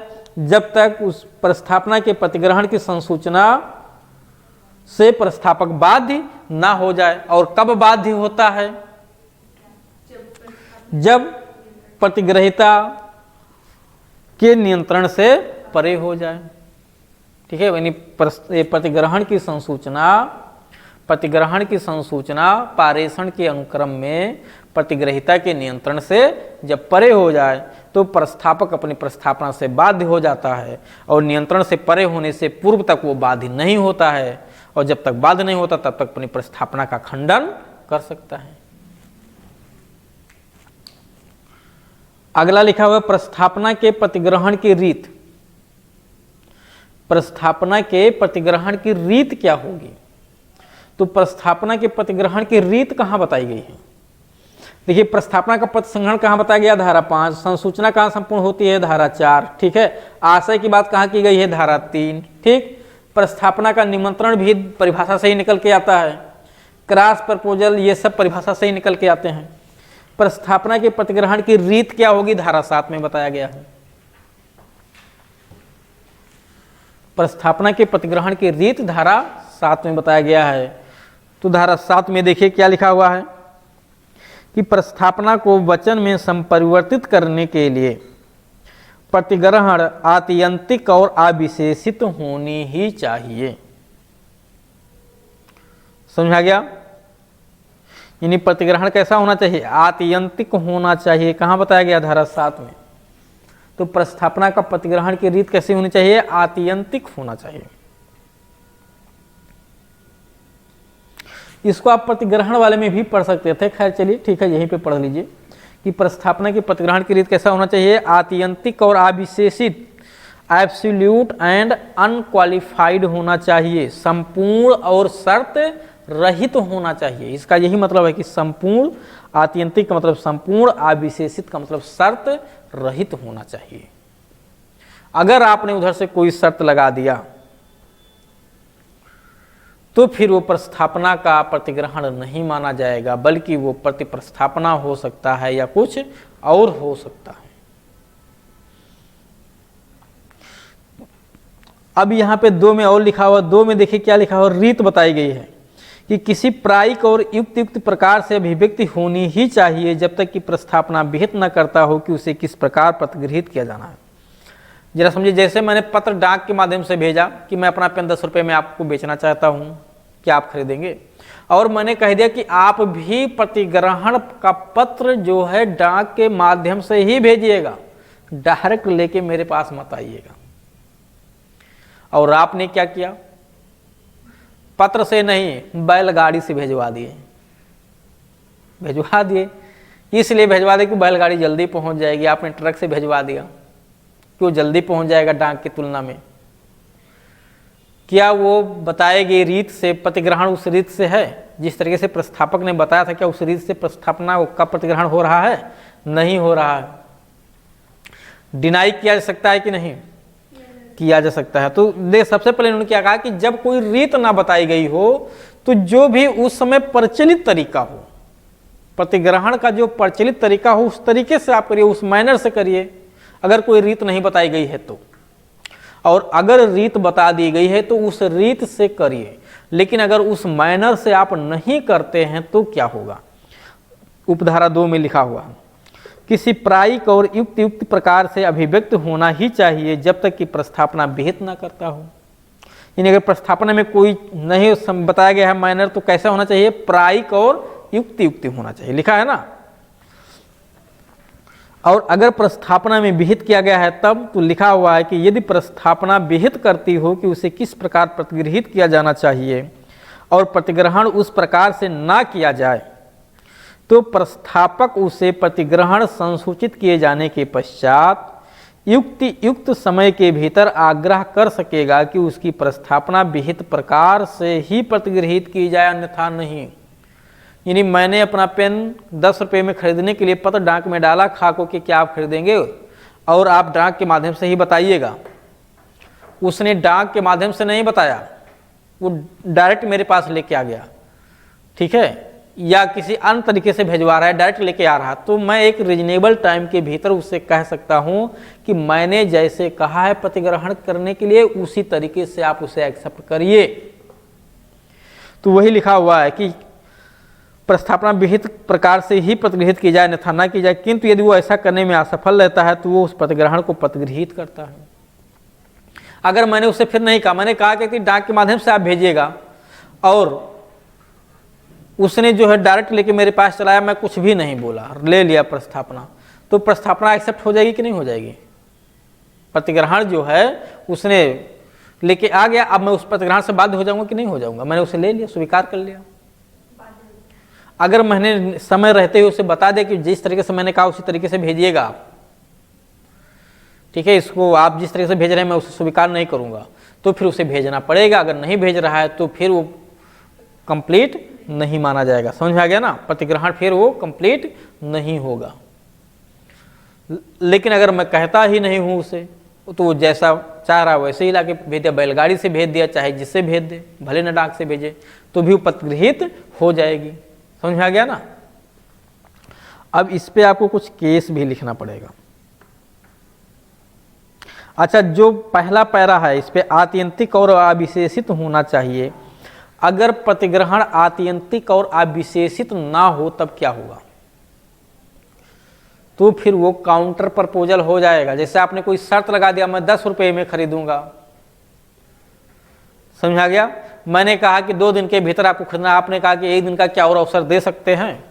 आपने अलग से शर्त लगा दिया कि नहीं लगा दिया, तो ये सब क्या हो जाएंगे, फिर वो काउंटर प्रपोजल हो जाएगा। तो यहीं पे लिख दीजिए कि अन्यथा वो प्रतिप्रस्थापना हो जाएगी। पहले पैरा पे लिखिएगा कि अन्यथा वो प्रतिप्रस्थापना हो जाएगी।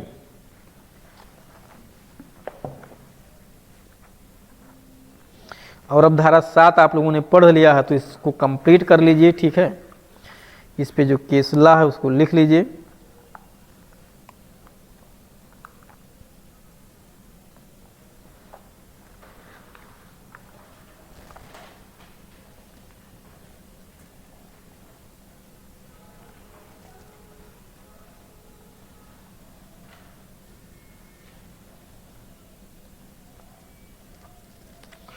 ठीक है, चलिए मैं इसको भी छोड़वा दे रहा हूँ यहाँ प्रतिग्रहण को। जब प्रतिग्रहण बताऊंगा तब वहाँ पे लिखवा दूंगा इसको। ठीक है, क्योंकि ये है वैसे प्रतिग्रहण का पार्ट ना, कि प्रतिग्रहण किस रीत से होना चाहिए, प्रतिग्रहण क्या है, प्रतिग्रहण की संसूचना कब संपूर्ण होती है, प्रतिग्रहण का विखंडन कब हो सकता है, यानी प्रतिसंहरण कब हो सकता है, प्रतिग्रहण की रीत क्या होनी चाहिए, ये सब पॉइंट उसमें आएंगे।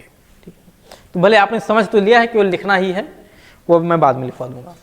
अगला ये प्रस्थापना के प्रकार, जिससे बाद में नहीं तो क्या होगा, ओवरलैपिंग हो जाएगा। आप उसी चीज को 2 बार पढ़ेंगे। प्रस्थापना के प्रकार, प्रस्थापना कितने प्रकार के होते हैं?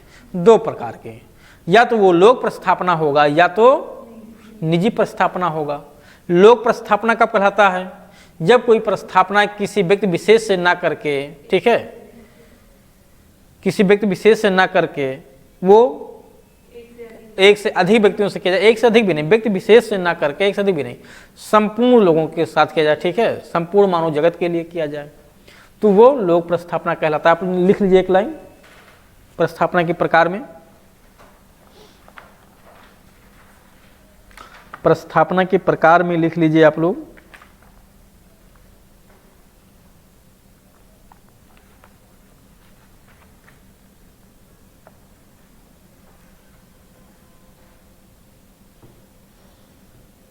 ठीक है, देखिए पहले कुछ समय तक तो लोक प्रस्थापना को मान्यता ही नहीं दिया गया था। कहा गया जो भी प्रस्थापना किया जाता है वो व्यक्ति विशेष से होना चाहिए, आप ओवरऑल नहीं कर सकते। इसी पे एक केस था विक्स बनाम टाइवाल्ड।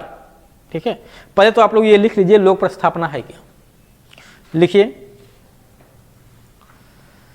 जब कोई प्रस्थापना किसी व्यक्ति विशेष से ना करके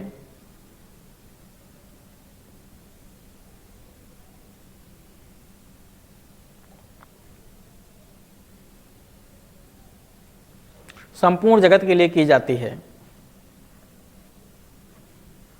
संपूर्ण मानव जगत के लिए की जाती है, तब उसे लोक प्रस्थापना कहते हैं।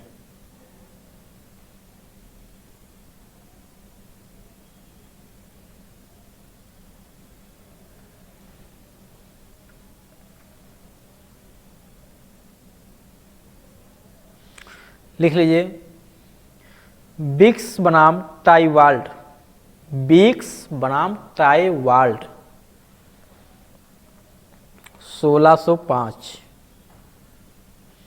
विक्स बनाम टाइवाल्ड। लिख लिया, विक्स बनाम टाइवाल्ड 1605 का केस है ये। लिख लीजिए, इस केस में लोक प्रस्थापना को मान्यता नहीं दिया गया था।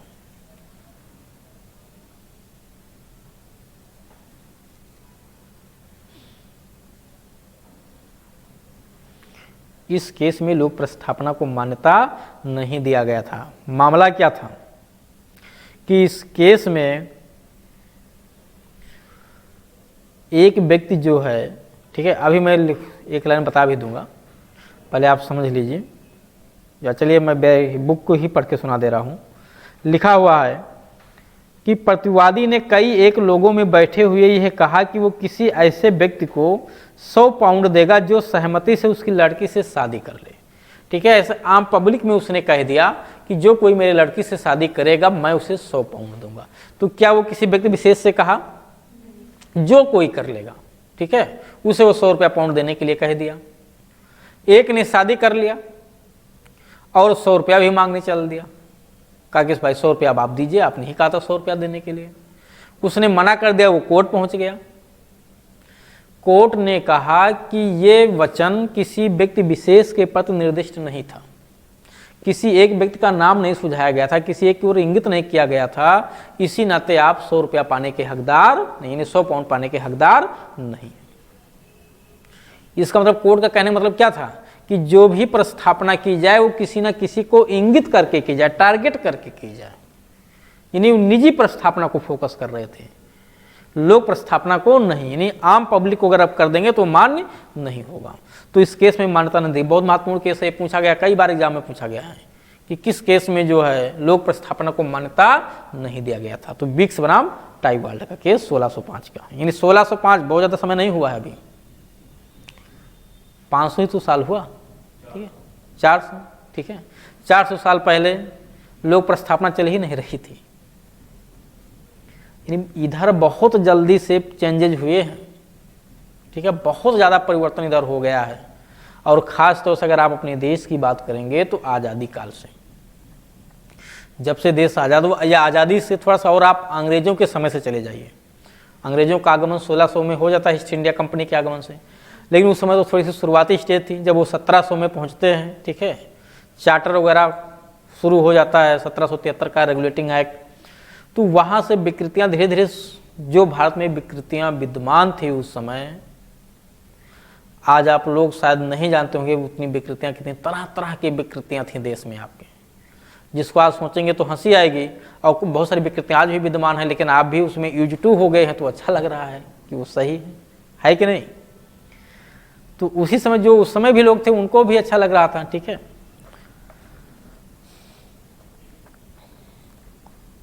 अब इसमें किस केस में लोक प्रस्थापना को मान्यता दिया गया? तो कार्लिल बनाम कार्बोलिक स्मोक बाल कंपनी, केस लिख लीजिए, कार्लिल बनाम कार्बोलिक स्मोक बाल कंपनी 1893।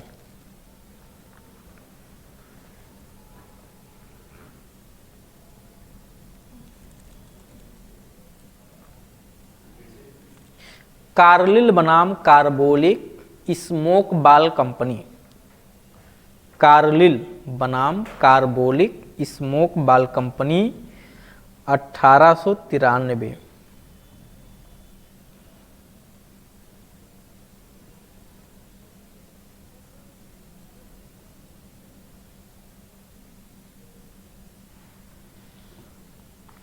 ठीक है, इस केस में लोक प्रस्थापना को मान्यता दिया गया था। पहले तो ये लिख लीजिए कि इस केस में किस विषय से संबंधित है, तो लोक प्रस्थापना को मान्यता दिया गया था इस केस में पहली बार।